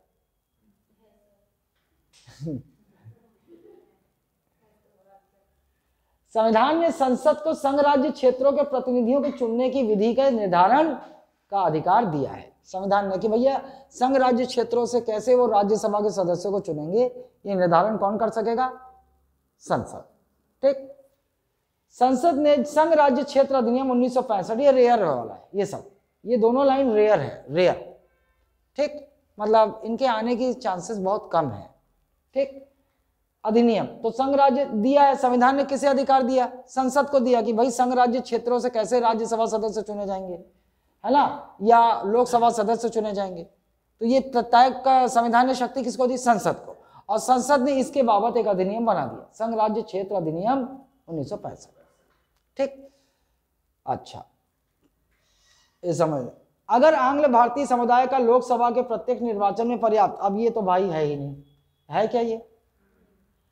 104वां संविधान संशोधन अधिनियम 2020, इसके द्वारा ये प्रावधान ही समाप्त कर दिया गया, तो इसका कोई अर्थ नहीं है। आइए, लोकसभा में राज्यों के प्रतिनिधि राज्यों के विभिन्न क्षेत्रों में लोगों द्वारा प्रत्यक्ष रूप से रिपीट हो रहा है क्या ये? लोकसभा की चुनाव प्रणाली, ये भी समझा चुका हूं बेसिक क्लास में कैसे चुनाव होता है ना। देखो यहां समझाना थोड़ा सा, ये अगर बेसिक क्लास आप देखे हो बढ़िया से तो मैं बताया था। लोकसभा चुनाव केंद्र में सरकार बनाने के लिए होता है, पूरे भारत में चुनाव होता है ना। तो पूरी भारत को कितने निर्वाचन क्षेत्रों में बांटा जाता है, यह समझ जाओ पूरा भारत है।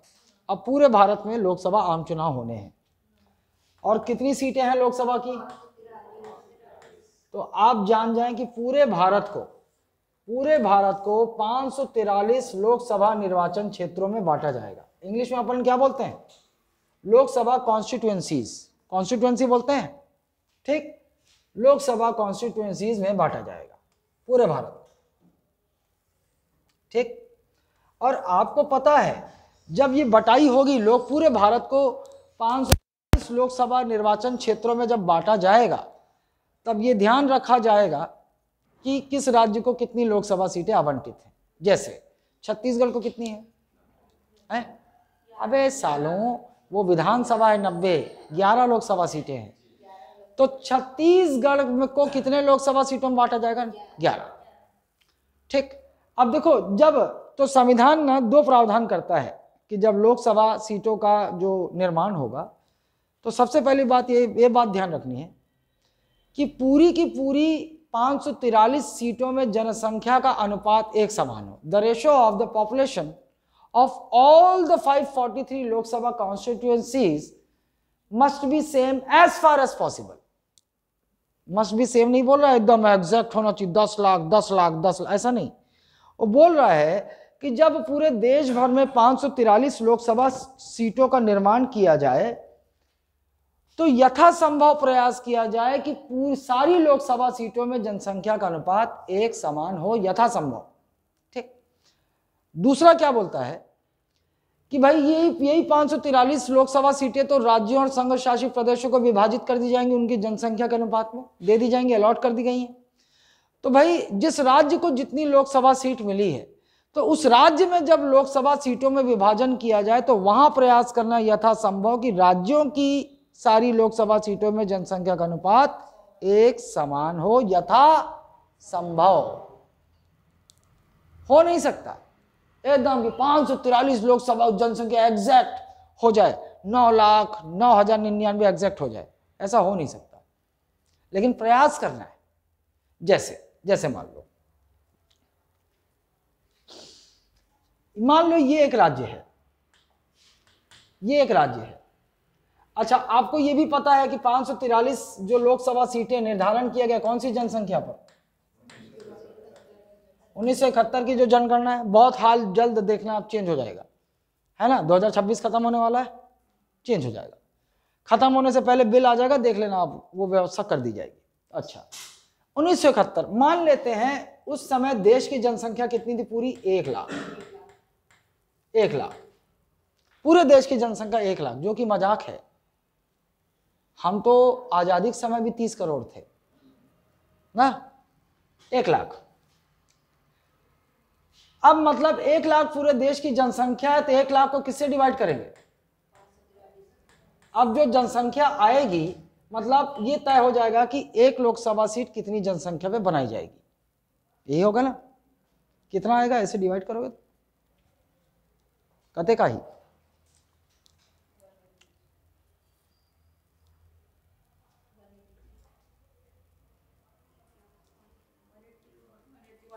कितना आ रहा है? 184 पॉइंट ये आ रहा है। तो ये संख्या क्या है, क्या पता चलता है? एक लोकसभा सीट इतनी जनसंख्या बनेगी, हम राउंड फिगर ले लेते हैं समझने के लिए, 184। 184 निकला है, मतलब एक लोकसभा सीट कितनी जनसंख्या में बनेगी? 184।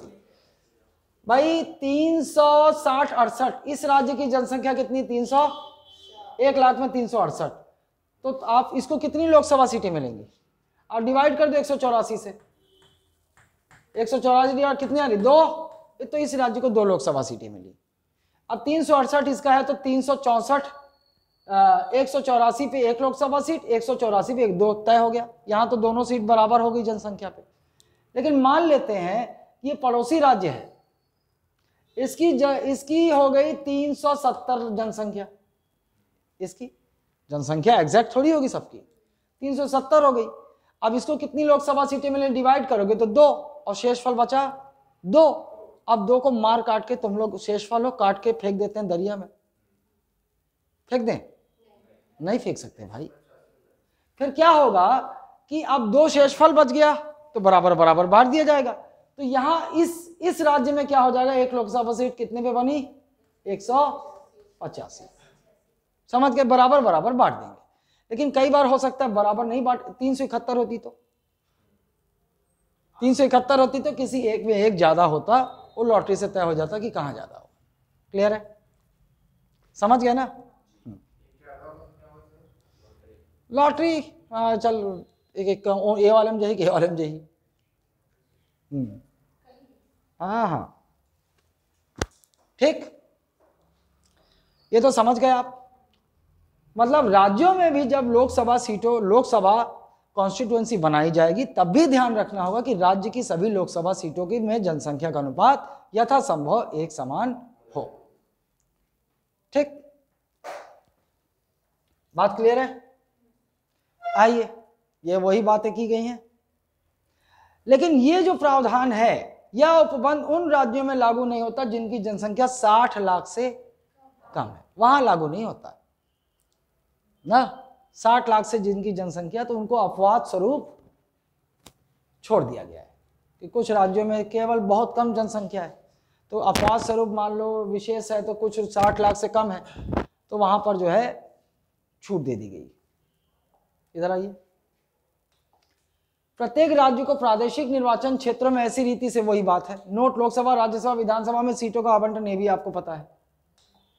लोकसभा की अवधि देख लो आप, लोकसभा कार्यकाल पहली बैठक से, याद रहे कब से कार्यकाल शुरू होता है, चुनाव के बाद पहली, आम चुनाव से के बाद जो पहली बैठक होती वहां से 5 वर्ष तक। लोकसभा कार्यकाल राष्ट्रीय आपातकाल की स्थिति में एक बार में 1 वर्ष, ये बात ध्यान रखो आप, यही फंसते हैं लोग। एक बार में कितने वर्ष बढ़ाया जा सकता, ये ध्यान रखना। आप बता रहा हूं इमरजेंसी सब पढ़ लोगे ना तो आप 6 महीने और 1 वर्ष में घूमोगे, वहां कंफ्यूज हो जाओगे। याद रखना, जैसे मान लो 4 वर्ष हुआ है लोकसभा कार्यकाल को, उसी समय युद्ध हो गया और 4 साल तक युद्ध चल रहा है, तो क्या हो सकता है लोकसभा चुनाव? नहीं। राष्ट्रीय आपातकाल की दशा में लोकसभा का 5 वर्ष का कार्यकाल पूर्ण होने के बाद भी चुनाव तो हो ही नहीं सकता, तो लोकसभा का कार्यकाल बढ़ाया जा सकता है। और एक बार में कितना बढ़ेगा? 1 वर्ष, एक बार में 1 वर्ष। ठीक, ये ध्यान देना। और कितने ही बार बढ़ाया जा सकता है, कोई सीमा नहीं। 10 साल तक युद्ध चला तो 1 वर्ष बढ़ता जाएगा। एक बार में एक ही बार नहीं होगा नोनी, कितनी ही बार, हाँ एक बार बढ़ाया जाएगा। 5 वर्ष हो गया, अब तो राष्ट्रीय आपातकाल है भाई, चुनाव हो नहीं सकता, तो ये क्या होगा, बिल लाया जाएगा, बढ़ा दिया जाएगा 1 साल, 1 साल के लिए बढ़ जाएगा। हाँ, बढ़ता जब तक राष्ट्रीय आपातकाल रहेगा 1 वर्ष बढ़ाते जाएगा। ठीक, अच्छा, राष्ट्रीय आपातकाल खत्म होने की दशा में लोकसभा का कार्यकाल 6 माह से अधिक नहीं बढ़ाया जा सकता है, अर्थात 6 माह के भीतर चुनाव। यह भी आपको याद रखना होगा कि राष्ट्रीय आपातकाल जिस दिन खत्म होता है, उस दिन से लोकसभा का कार्यकाल 6 माह से अधिक नहीं बढ़ाया जा सकता। क्यों नहीं हो सकता? क्योंकि संविधान में एक प्रावधान है। क्या प्रावधान है? कि राष्ट्रीय आपातकाल समाप्ति की तिथि से 6 माह के भीतर नई लोकसभा का चुनाव हो जाना चाहिए। इसीलिए ये बोल रहा है क्या, देखो जैसे देखो, आप समझा देता हूं आपको। ये लोकसभा का कार्यकाल यहां से शुरू हुआ, 1 वर्ष हो गया, 2 वर्ष हो गया, 3 वर्ष हो गया, 4 वर्ष हो गया। इसी बीच में युद्ध हो गया। क्या हो गया? युद्ध छिड़ गया। 1 वर्ष बाद कार्यकाल पूरा हो गया। ये सामान्य अवस्था में ये 5 वर्ष पूरा होना था, लेकिन युद्ध चल रहा है, अब युद्ध कंटिन्यू है। अब आपको पता है कि भैया अब युद्ध चलता रहेगा, 1 साल बढ़ता रहेगा। लेकिन मान लो अभी ये हुआ और यहां पर 1 साल के लिए और बढ़ा दिए, बढ़ाए ही कि 2 महीना बाद युद्ध समाप्त, 2 महीना बाद युद्ध समाप्त हो गया। बढ़ा दिए थे 1 साल के लिए, लेकिन 2 माह के पश्चात युद्ध समाप्त हो गया। मतलब राष्ट्रीय आपातकाल भी समाप्ति, युद्ध समाप्ति नहीं, राष्ट्रपति जो घोषणा करेंगे, है ना, कर दिया।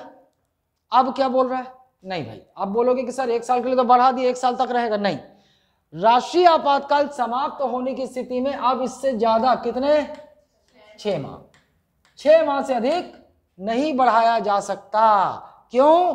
क्योंकि प्रावधान ये है कि राष्ट्रीय आपातकाल की समाप्ति की स्थिति में की तारीख से 6 माह के भीतर नई लोकसभा का चुनाव हो जाना चाहिए।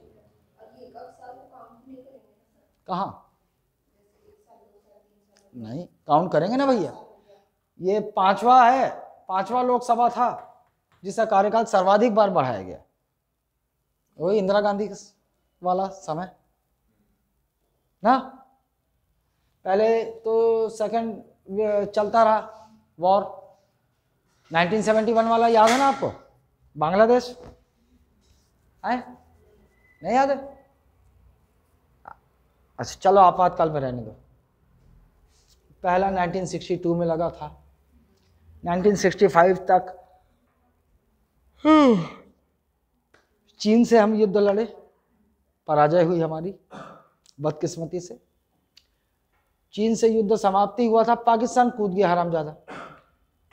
65 से 68 तक पाकिस्तान से युद्ध लड़े हम, लंबा रहा पहला आपातकाल। सेकंड वाला 1971 में, है ना, क्या है कि बेटों में लड़ाई हो गई, पाकिस्तानी फौज और उनके मिलिटेंट ग्रुप बांग्लादेश में, वहाँ जाकर हिंदुओं के साथ अत्याचार कर रहे थे, हिंदुओं को काट रहे थे। तो वहाँ जो हिंदुओं ने एक क्या बना लिया था, बांग्ला मुक्ति मोर्चा बना लिया था, जो लड़ रहे थे कि वहाँ मतलब जिहादी,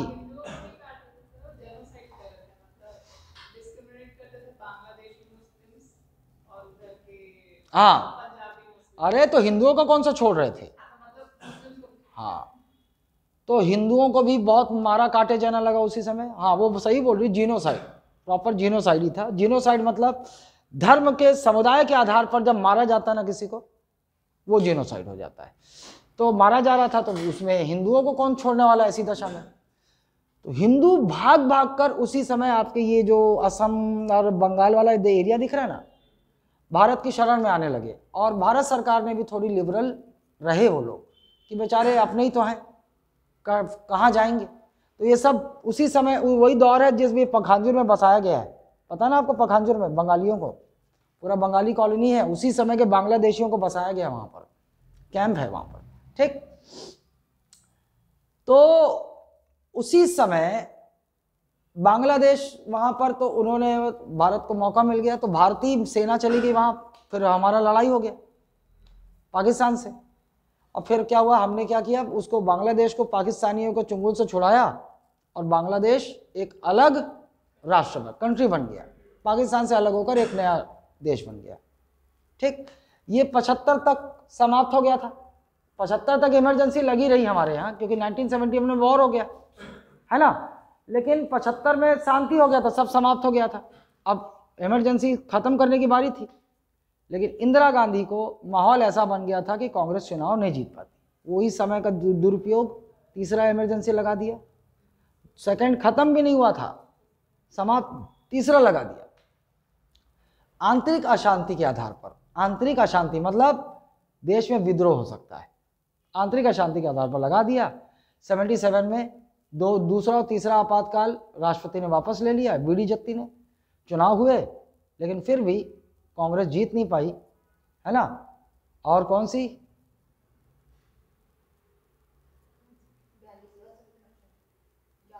नहीं, पगली, मोरारजी देसाई प्रधानमंत्री बने, कांग्रेस की सरकार पहली बार हटी थी बीच में। अरे जनता था ना, जनता दल, क्या नाम था, जनता दल, जनता पार्टी, जनता पार्टी की सरकार आई, ठीक। जनता दल तो लालू प्रसाद यादव की थी, ठीक, समझ गए। कंडिल, कंडिल छाप, लालटेन,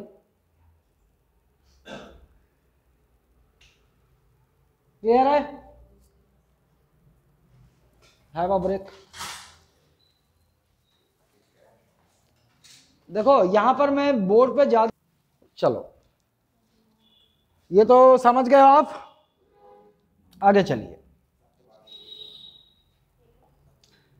फैक्ट, 87वां संविधान संशोधन 2003 निर्वाचन क्षेत्र का परिसीमन 2001 की जनगणना के आधार पर किया गया है। ठीक, ये परिसीमन होता रहता है। इससे रिलेटेड मैं जम्मू कश्मीर का और वो जो जम्मू कश्मीर आगे जब आएंगे ना अपन, तो मैं परिसीमन, देखो परिसीमन समझा देता हूं मैं आपको होता क्या है। असल में जो परिसीमन होता है, जैसे मान लो ये एक कोई भी ना लोकसभा सीट का परिसीमन हो सकता है, विधानसभा का, राज्यसभा, सबका परिसीमन, मतलब डिलिमिटेशन। इसका मतलब क्या होता है? डिलिमिटेशन। डिलिमिटेशन समझ रहे हो? देखो मान लो यहां पर 3 लोकसभा सीट, विधानसभा सीट या कोई भी सीट मिली हुई हो, जनसंख्या तय हुई थी कि 250 पे एक सीट होगी।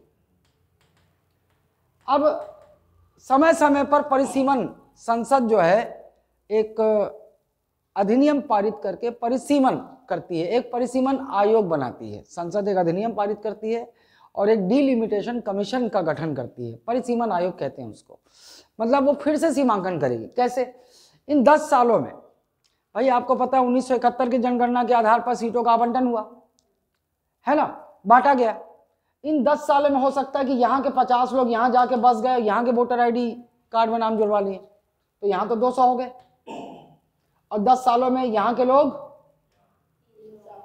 और यहाँ ये वाली जो 200, यहाँ के लोग ज्यादा रिप्रोडक्टिव थे, यहाँ 750 हो गए। बहुत सारे पैदा होके, बहुत सारे पैदा करके, मतलब सालों 20 साल हो गया। तो ये 2 सालों में इतना पैदा किए कि 18 वर्ष के इनके मतदाता ज्यादा हो गए, तो पूरा बिगड़ गया।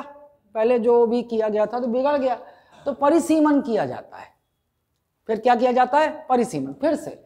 मतलब अब मान लीजिए इस राज्य की जनसंख्या उस समय 750 थी, 250 के हिसाब से 3 सीटों में बांट दिया गया था।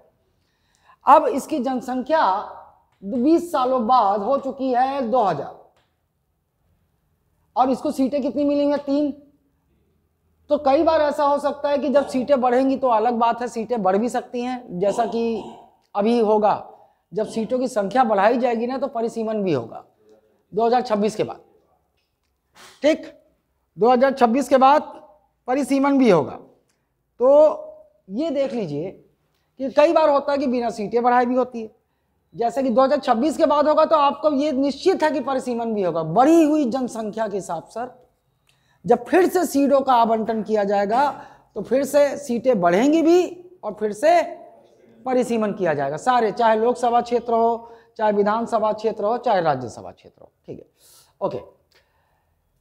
2000 हो गया। अब मान लो इसको अभी सीटों की संख्या बढ़ानी नहीं है, तो फिर से बराबर तीन लोकसभा क्षेत्रों में जनसंख्या को बांटा जाएगा, और उस हिसाब से फिर कितना हो जाएगा? ये लगभग 680 के आसपास। फिर 680 एक जनसंख्या देखेंगे, हाँ 680 इतने में होगा एक लोकसभा सीट, फिर इतनी। समझ गया परिसीमन? यही होता है डिलिमिटेशन। डिलिमिटेशन, ठीक। तो इसको नए डेटा के हिसाब से देखेंगे। परिसीमन आपको समझना है बस। पुनः सीमांकन किया जाता है बढ़ी हुई जनसंख्या के अनुसार एडजस्ट करने के लिए, कि जो, क्योंकि संविधान कहता है ना कि एक राज्य में जितनी लोकसभा सीटें, विधानसभा सीटें आवंटित की जाए, उनमें जनसंख्या का अनुपात एक समान हो। लेकिन 10 साल 20 साल में पूरा इधर उधर हो जाता है, जनसंख्या गड़बड़ा जाता है। तो उसको फिर से बैलेंस करने के लिए, एक अनुपात में लाने के लिए परिसीमन किया जाता है। अनुसूचित जाति व जनजातियों का सीटों का आवंटन देख लो आप, मतलब आरक्षण। और आप पहले भी बेसिक क्लास में देख चुके हो कि SC ST का आरक्षण कौन से हाउस में? लोकसभा में है ना, और हाँ ना, तो उच्च सदन में कभी भी सीटों का आरक्षण नहीं होता। ना राज्यसभा में सीटों का आरक्षण है और ना ही आपका विधान परिषद में। सीटों का आरक्षण केवल और केवल है ना, ये इस पे आप देख लो आप, ये आपके काम की चीज नहीं है, ये आपके काम की चीज नहीं है, नोट से हटेगा, क्योंकि हर 10 साल में संशोधन होता है। आपको पता है ना, आरक्षण की जो सुविधा है ये संविधान में हर संशोधन कर हर 10 वर्ष के लिए बढ़ाई जाती है। तो ऐसा तो बहुत सारा संशोधन हुआ होगा, वो तो काम का नहीं है। लेकिन जो 104 हुआ ना, वो काम का है। 104 संविधान संशोधन क्यों काम का है? ये क्यों काम का है?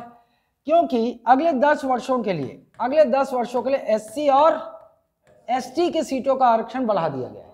कब तक के लिए? 26 जनवरी 2030। कब तक के लिए? कहीं लिखा हुआ है क्या? नहीं लिखा हुआ है। कब तक के लिए हो गया है? 26 जनवरी 2030 तक के लिए, 2030 तक के लिए हो चुका है। लेकिन ये इसलिए इंपॉर्टेंट है क्योंकि इस संविधान संशोधन द्वारा एक और समुदाय के लिए सीटों का आरक्षण बढ़ाया जाता था। कौन? आंग्ल भारतीयों का भी बढ़ाया जाता था, जिसको नहीं बढ़ाया गया, समाप्त हो गया। इसलिए इसको याद रखना है कि एससी एसटी के सीटों का आरक्षण लोकसभा और विधानसभा में अगले 10 वर्षों के लिए तो बढ़ा दिया गया, 26 जनवरी 2030 तक के लिए। लेकिन आंग्ल भारतीयों के आरक्षण की व्यवस्था को ना तो लोकसभा में बढ़ाया गया, ना तो विधानसभा। बात क्लियर है? अब जब आरक्षण की बात निकल ही गई तो फिर 106 भी याद रखना होगा अपने को। 106 संविधान संशोधन अधिनियम ईयर 2023, ईयर याद रखना। इसमें क्या किया गया भैया?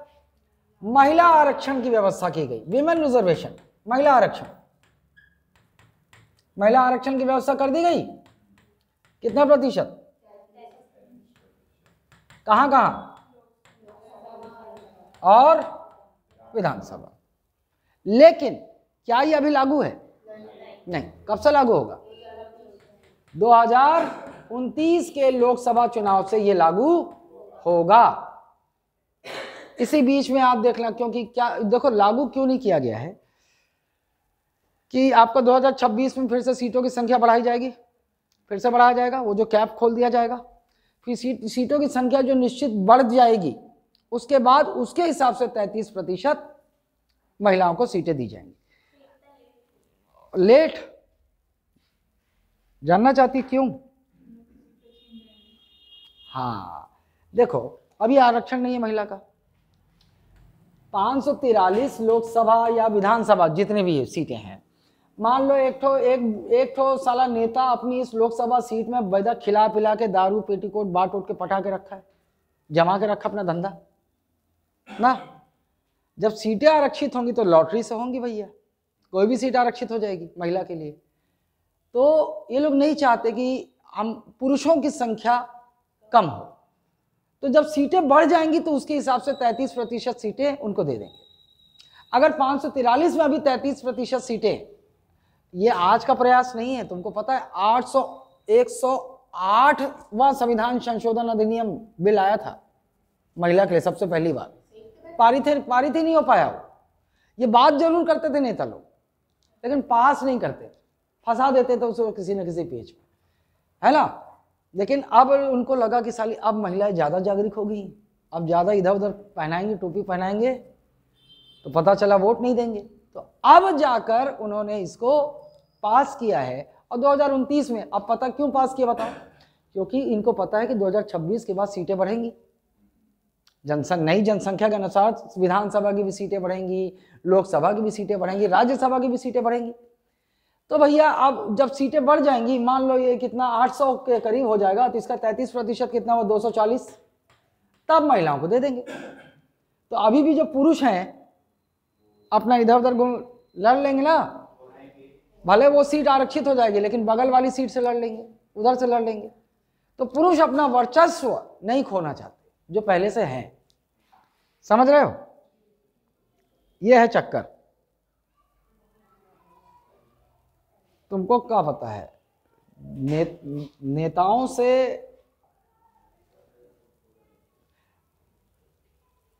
क्लियर है ना? केवल राज्यसभा की बात नहीं हो रही है, ना तो राज्यसभा ना तो राज्य में विधान, ये सीटों का आरक्षण नहीं है। आइए, संसद की सदस्यता, अर्हता देख लो आप। संवैधानिक अर्हताएं मतलब योग्यता, आप संसद के सदस्य बनने के लिए क्या योग्यता आपके पास होनी चाहिए, ध्यान देना होगा। जहां मैं बोल दिया संवैधानिक अर्हता, मतलब आपको याद रखना होगा संविधान ने ये योग्यताएं बताई हैं। जहां जनप्रतिनिधि अधिनियम, देखो संविधान ने तो कुछ योग्यताएं बताई हुई हैं, क्वालिफिकेशंस कुछ बताया हुआ है कि आपको अगर मेंबर बनना है तो आपके पास ये क्वालिफिकेशन होनी चाहिए। लेकिन इसके अलावा संसद ने एक अधिनियम पारित किया है, जन प्रतिनिधि अधिनियम 1951। इसमें भी अन्य योग्यताएं भी बताई गई हैं। बात क्लियर है? ठीक है, तो योग्यताएं आपको दो देखनी है, एक संविधान के अनुसार और एक संसद के जन प्रतिनिधि अधिनियम 1951 के अनुसार। फंसा सकता है? चलिए देख लीजिए आप। पहला, संवैधानिक अर्हताएं देख लो आप। उसे भारत का नागरिक होना चाहिए, तो आंख मूंद करके हो गया। राज्यसभा का सदस्य बनने के लिए 30 वर्ष और लोकसभा के लिए 25 वर्ष का होना चाहिए। ये सामान्य लिखा हुआ है, लेकिन कभी फंसा दे तो पूर्ण हो चुका हो ना, आयु हमेशा पूर्ण हो चुकी हो। चुनाव आयोग द्वारा अधिकृत किसी व्यक्ति के समक्ष शपथ लेनी होगी, ये भी योग्यता है। अब कोई भी, आप लोकसभा चुनाव लड़ना चाहते हो, आप राज्यसभा चुनाव लड़ना चाहते हो, तो आपको क्या बोल रहा है ये चुनाव आयोग, समझ रहे हो? चुनाव आयोग वही केंद्रीय चुनाव आयोग, वो जिसको अधिकृत करेगा उसके समक्ष शपथ लेना होगा। किस रूप में? उम्मीदवार के रूप में। जब आप चुनाव जीतने से पहले आप क्या कहलाते हैं? लोकसभा उम्मीदवार, राज्यसभा उम्मीदवार, जो कैंडिडेट के लिए है। ये आप लोग एक फोटो वायरल हुई होगी, देखा होगा, नरेंद्र मोदी जाकर ऐसे खड़े होकर एक जन बैठे रही, सब शपथ लेवत रही चुनाव के समय, है ना? वो कौन होता है जानते हो? चुनाव आयोग द्वारा अधिकृत लगभग कौन किया जाता है? डीएम, डिस्ट्रिक्ट कलेक्टर होता है वो। एक ही मौका होता है जब भविष्य का, भावी या वर्तमान का भी प्रधानमंत्री हो, अब चुनाव लड़ रहा फिर से, वो खड़ा रहेगा उस समय जब वो एक चुनाव उम्मीदवार के रूप में शपथ लेगा ना, वो खड़ा रहेगा, वो बैठा रहेगा, फिर चुनाव जीतने के बाद वो कुकुर की तरह रेंगता रहेगा। आईएएस बन जाओगे तो मत सोच लेना बहुत सम्मान और इज्जत मिलेगा, बता देता हूं तुमको सम्मान और इज्जत लोग देंगे, तुम्हारे छोटे कर्मचारी देंगे ना।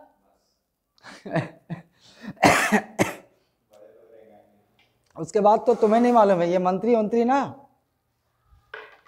रेंगाते हैं। किसको? कैंडिडेट, समझ गए?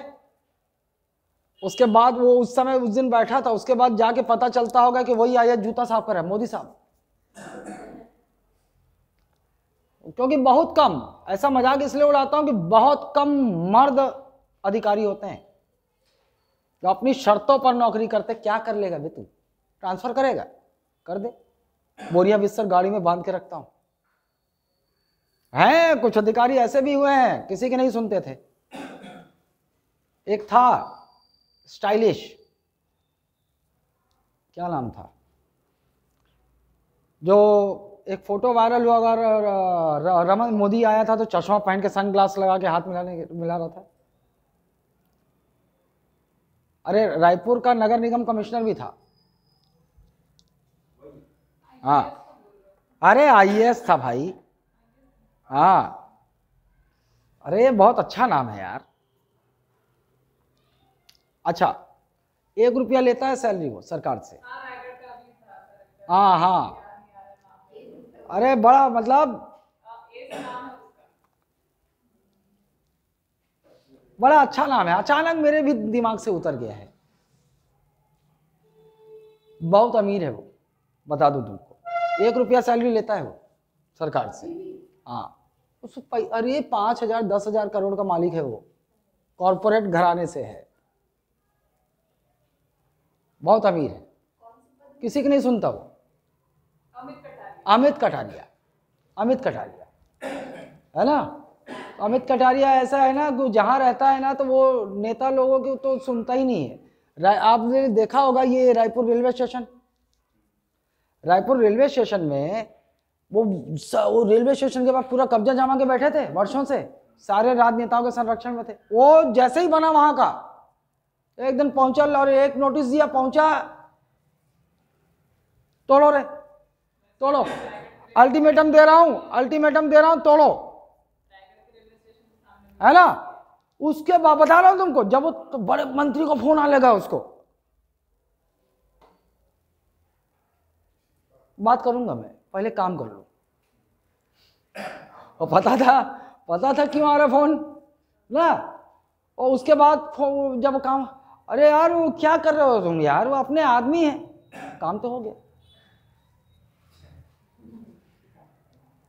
है ना। लेट गए लोग, लेट गए, हमारी लाश के ऊपर जाना होगा, चढ़ा दे रहे, एक आंख निपटे तो निपटे, चढ़ा दे, मैं हूं भागे उठ उठ के, ऐसा काम किया जाता है। लेकिन देखो उसके पीछे उस बहुत स्ट्रांग बैकग्राउंड है उसका, है ना, किसी की नहीं सुनता। अबे देखो आप और हम ऐसी जगह पे होंगे तो हमारे पास तो कोई साधन नहीं है ना, नौकरी छोड़ के। वो बोला अबे तुम मेरा काम उखाड़ लोगे, मेरा हजारों करोड़ों की प्रॉपर्टी मेरे पास, मैं तो नौकरी शौक के लिए कर रहा हूं, है ना। वो आया था मोदी आया, चश्मा सनग्लास में, एकदम सनग्लास में गया तो उस पर इशू हो गया कि भैया एक प्रोटोकॉल होता है तो साला प्रधानमंत्री के सामने सनग्लास पहन के आया है ना, तो ऐसा भी इशू होता है। नहीं, तो प्रोटोकॉल होता है, प्रोटोकॉल होता है। जैसे आप कोर्ट जाओगे, कोई अधिकारी है, आप कोई हो तो आपको कोर्ट गए हो आप, तो कोर्ट आप ऐसे फॉर्मल धोती और उस कुर्ता में थोड़ी चले जाओगे, वहाँ अभी आपको एक फॉर्मल जो होता है ना, अधिकारियों का फॉर्मल ड्रेस में आपको जाना होगा। फॉर्मल ड्रेस तो पहना था, चश्मा है, आप नहीं है, आपसे बड़ा कोई अगर पद में है तो आप चश्मे सनग्लास लगा के उसके सामने नहीं रहोगे, ठीक। चलो आओ इधर आओ, ये समझ गए। अब देखिए जनप्रतिनिधि अधिनियम, यहां से निम्नलिखित अर्हताएं निर्धारित की हैं। अब यहां से अलग हो गया ना, ये ध्यान रखना होगा, ये 3 ही अर्हता बताई गई है यहां। अब ये नीचे आ जाओ 3, जनप्रतिनिधि अधिनियम 1951। यदि कोई व्यक्ति आरक्षित सीट पर, देखो एक उस व्यक्ति को राज्य संघराज्य क्षेत्र के निर्वाचन क्षेत्र का पंजीकृत मतदाता होना चाहिए, भारत में कहीं भी। अब आपको चुनाव लड़ना है, लोकसभा का चुनाव लड़ना है या फिर राज्यसभा, संसद का पढ़ रहे हैं हम लोग, सांसद की योग्यता, लोकसभा या राज्यसभा का चुनाव लड़ना है, तो आपको तभी चुनाव लड़ पाओगे जब आप एक मतदाता के रूप में पंजीकृत होगे।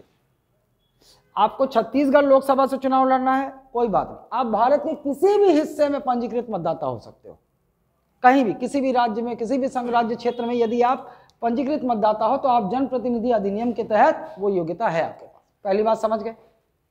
दूसरा, यदि आप SC ST समुदाय, अब तो महिला भी हो गया, यदि आप SC ST या महिला आरक्षण की सीट से लड़ना चाहते हैं तो फिर आपको उस जाति का या उसका प्रमाण पत्र उपलब्ध कराना होगा। सिंपल सा मतलब जाति प्रमाण पत्र, कि भैया आप यदि SC सीट से लड़ना चाहते हो तो आपके पास SC का लीगल जाति प्रमाण पत्र होना चाहिए। रजिस्टर्ड वोटर, मतलब सिंपल सा मतलब आपके पास लीगल ना, अवैध वाला नहीं। अब आप देखिए, अब समझ गए वो, ये साफ साफ हो गया। संवैधानिक अर्हता और जनप्रतिनिधि अधिनियम के तहत 2 और योग्यताएं, क्लियर है बात, है ना। अब आइए, संविधान ने निरर्हताएं भी बताई हैं, मतलब डिस्क्वालिफिकेशन। संविधान ने क्या बताया है? डिस्क्वालिफिकेशन भी बताया है, ठीक। अब वो डिस्क्वालिफिकेशन देख लो। यदि वह भारत सरकार या किसी राज्य सरकार के अधीन कोई लाभ का पद धारण करता है, ये पढ़ चुके आप, संसदीय अधिनियम क्या है, इसका पूरा नाम क्या अधिनियम का? संसदीय क्या? हाँ, संसदीय, देखो संसदीय ब्रैकेट में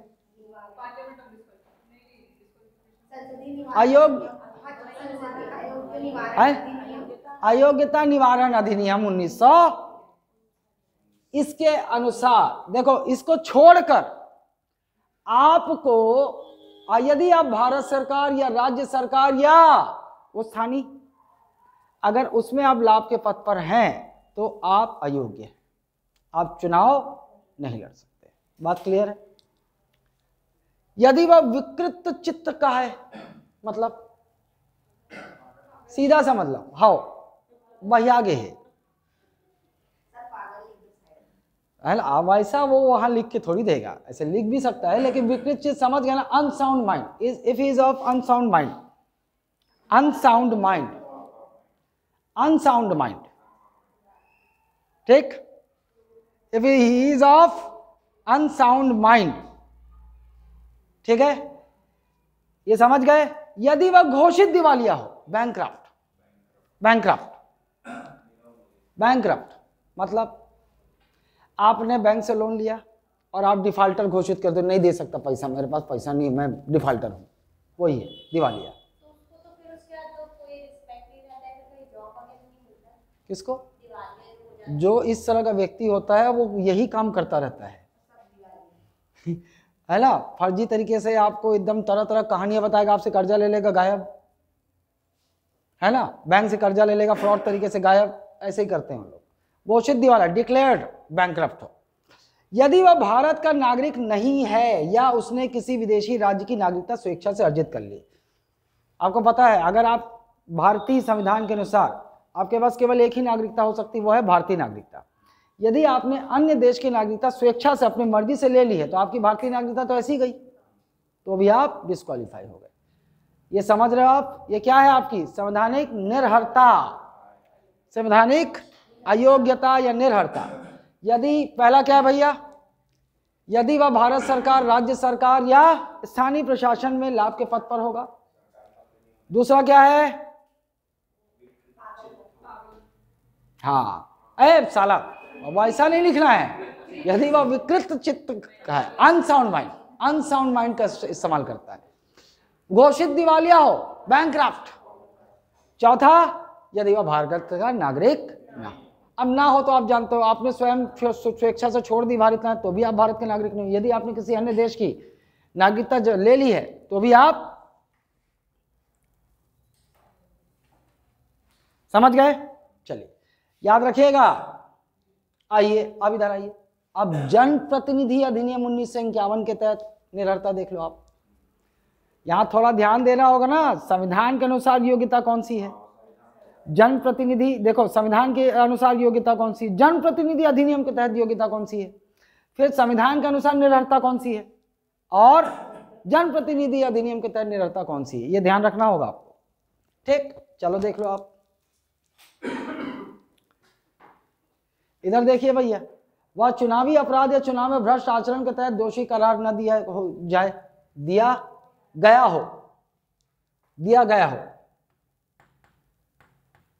हो मतलब अगर किसी व्यक्ति को चुनावी अपराध में भ्रष्ट आचरण के तहत दोषी करार दे दिया चुनाव में, जैसे देखे हो ना आप, चुनाव के समय अपराध होते हैं, जैसे नोट बांटना, ये सब, नोट पकड़ाया, ये सब हथियार होते, ये सब चुनावी अपराध, चुनाव में कुछ गड़बड़ी का अगर अपराध में आपको दोषी करार दिया गया है तो ये निर्भरता है, आप चुनाव नहीं लड़ पाओगे। दूसरा, 2 वर्ष या उससे अधिक की सजा न हुई हो, 2 वर्ष या उससे अधिक की सजा ना हुई हो, ये एक है आपका। मतलब अगर 11 महीना, 1 वर्ष 11 महीना 25 दिन की सजा हुई है आपको तो नहीं, तो लड़ सकते हो।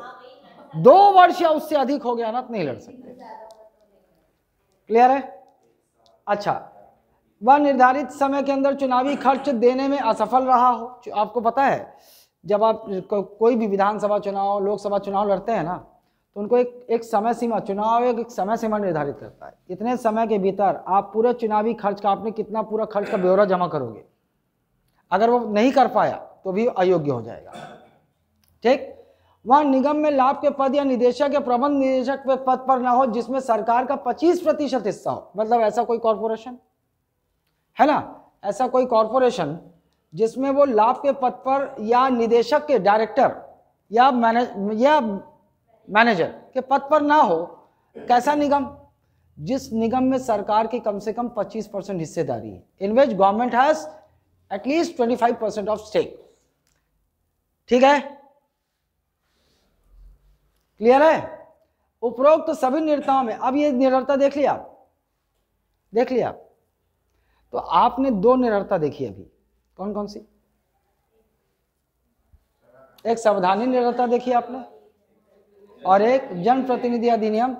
ठीक, चलो अब थोड़ा मेरे को गर्मी आ गई, बताता हूँ, ये इंपॉर्टेंट है। वो लड़का एक जिस दिन ग्रुप में बहस कर रहा था ना, एक लड़का था, वो इसी बात पे बहस कर रहा था। चलो अब मैं आपको एकदम स्पष्ट रूप से समझाता हूं। निर्हरता मतलब अयोग्यता पर निर्णय, अयोग्यता पर निर्णय, डिसीजन ऑन डिस्क्वालिफिकेशन पर निर्णय। मुझे बताओ भैया कि अयोग्यता पर निर्णय, आप लोगों ने देखा होगा एक दल बदल देखा है,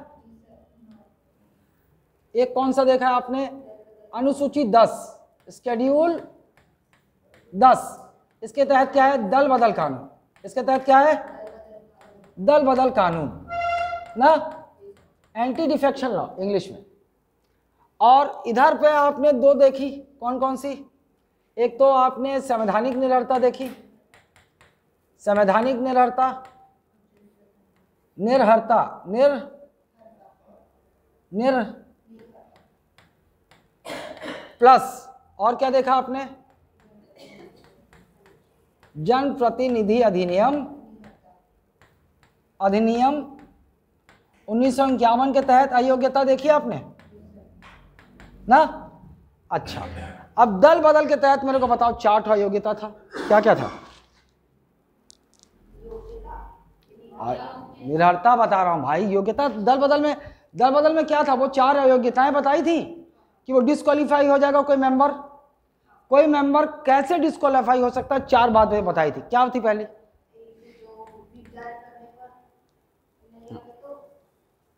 सबसे पहले बारी बारी चलोगे, यदि किसी ने हाँ देखो, हाँ मैं समझ गया, तू बोल नहीं पा रही, यदि किसी ने स्वेच्छा से उस दल का त्याग कर दिया हो,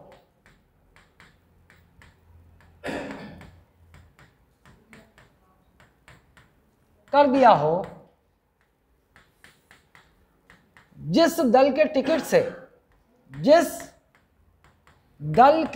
से उसने चुनाव जीता हो, यही था, चुनाव जीता है स्वेच्छा से ना, जैसे कांग्रेस के टिकट से खड़ा हुआ, विधानसभा का चुनाव जीत गया या लोकसभा का चुनाव जीत गया, लेकिन जीते ही क्या किया, उसने उस दल से त्याग कर दिया।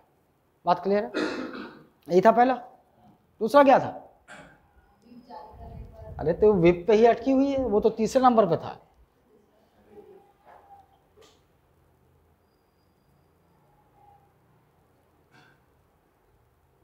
चलो 13,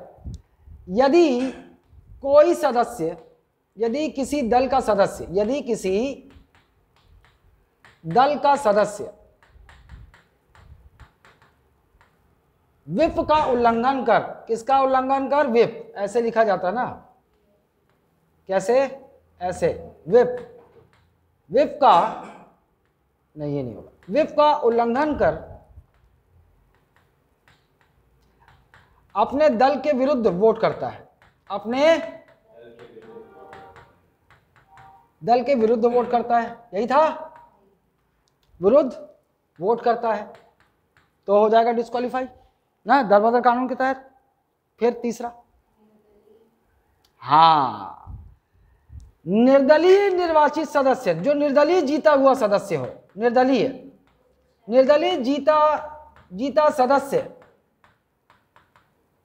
यदि कोई दल ज्वाइन कर लेता है, यदि कोई दल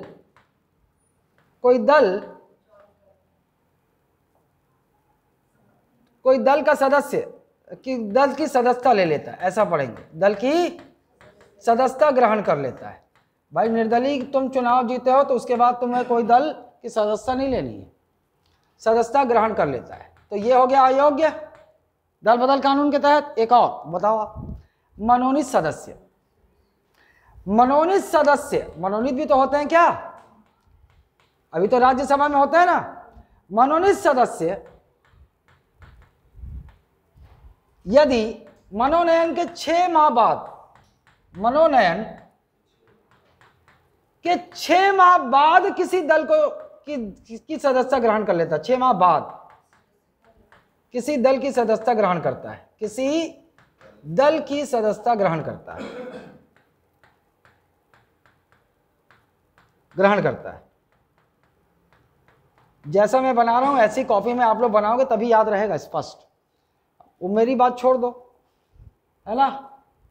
तो आप लोग को मेरे उम्र तक नहीं पहुंचना है, आप लोग को अपने समय पे जल्दी से करना है। तो थोड़ा मतलब ऐसे तरीके अपनाने होंगे जिससे आप लोग भूलें ना और स्पष्टता रहे। ये है 4 अयोग्यताएं किसके तहत, दल बदल, एंटी डिफेक्शन लॉ। यदि कोई ये करता है तो इसके तहत उसकी सदन की सदस्यता रद्द हो सकती। क्लियर है बात, रद्द हो सकती। इन चारों अनुसूची 10 के तहत ये जो अयोग्यताएं हैं, इस पर निर्णय कौन करता है, सदन का मुखिया। कौन करता है, सदन का मुखिया। मतलब बोले तो अगर लोकसभा सदस्य के ये बात है तो कौन करेगा, लोकसभा का अध्यक्ष। अगर राज्यसभा के किसी सदस्य में ये योग्यता पाई जाती है तो कौन करेगा, राज्यसभा का सभापति।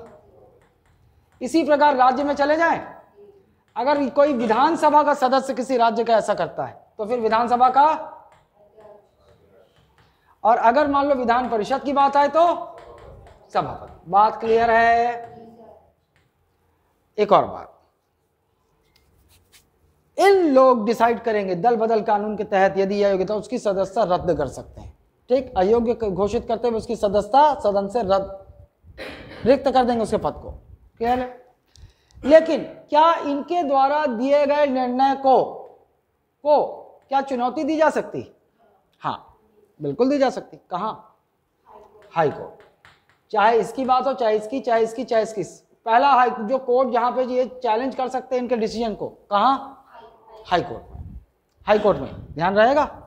और हाई कोर्ट ने मान लो फिर भी सही ठहराया तो ना भैया तेरे को सही है सदस्यता रद्द करना, एक अपील कर सकता है, अपील, इसके बाद भी अपील कर सकता है। एक अपील का चारा होगा कहाँ, और सुप्रीम कोर्ट ने फिर अगर निर्णय को वही रहने दिया, फिर कोई विकल्प है, कोई विकल्प नहीं, इसके बाद खत्म, फाइनल। हाँ वही है, फाइनली हो गया। क्लियर है बात। इधर आ जाओ। अब संवैधानिक निर्भरता बताओ कौन कौन सी भाई। पहली है, अबे योग्यता नहीं बोल रहा हूं नोनी।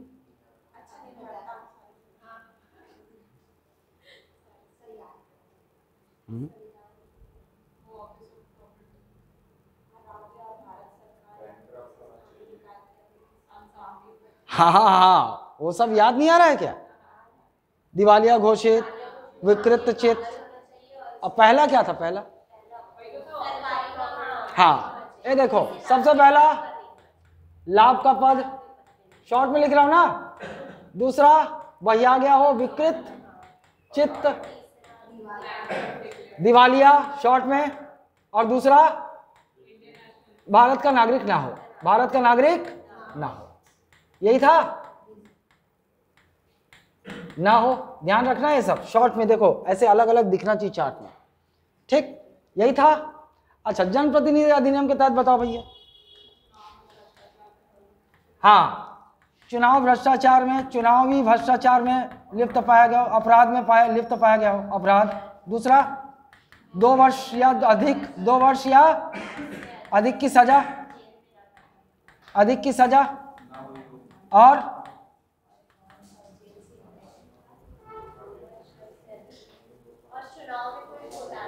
वही है वो तो उधर है नोनी।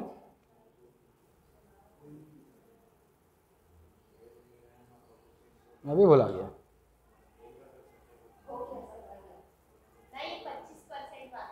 निगम वाला, हाँ एक ही मिस हो रहा, एक वाला रुको। निगम में, किसी निगम में लाभ के पद ऑफिस ऑफ प्रॉफिट, जैसे डायरेक्टर, निदेशक डायरेक्टर के पद पर हो, या प्रबंधक मैनेजर ना, अगर इस पद पर है तो कौन सा निगम, जिस निगम में सरकार की हिस्सेदारी कम से कम 25% हो, कम से कम 25% हो, ऐसे निगम में यदि है तो ये भी हो जाएगा जनप्रतिनिधि अधिनियम 1951 के तहत। क्लियर है बात। इन दोनों अयोग्यताओं पर, एक तो ये हो गया और एक ये हो गया, निर्णय कौन लेगा? राष्ट्रपति। और राज्य में राज्यपाल लेगा, राज्य में राज्यपाल। संसद में अगर लोकसभा राज्यसभा के सदस्यों की बात है तो राष्ट्रपति लेगा, और अगर राज्य में विधानसभा और विधान परिषद की बात है तो कौन लेगा निर्णय? बात क्लियर है? अपनी मर्जी से लेंगे क्या? नहीं, ये कंसल्ट करके लेंगे। किससे?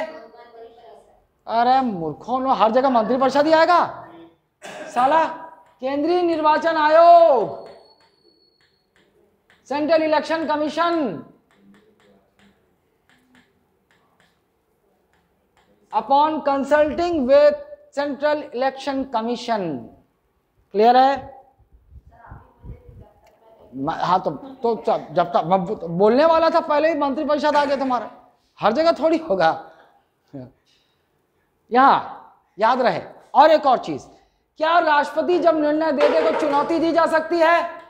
नहीं, इसको चुनौती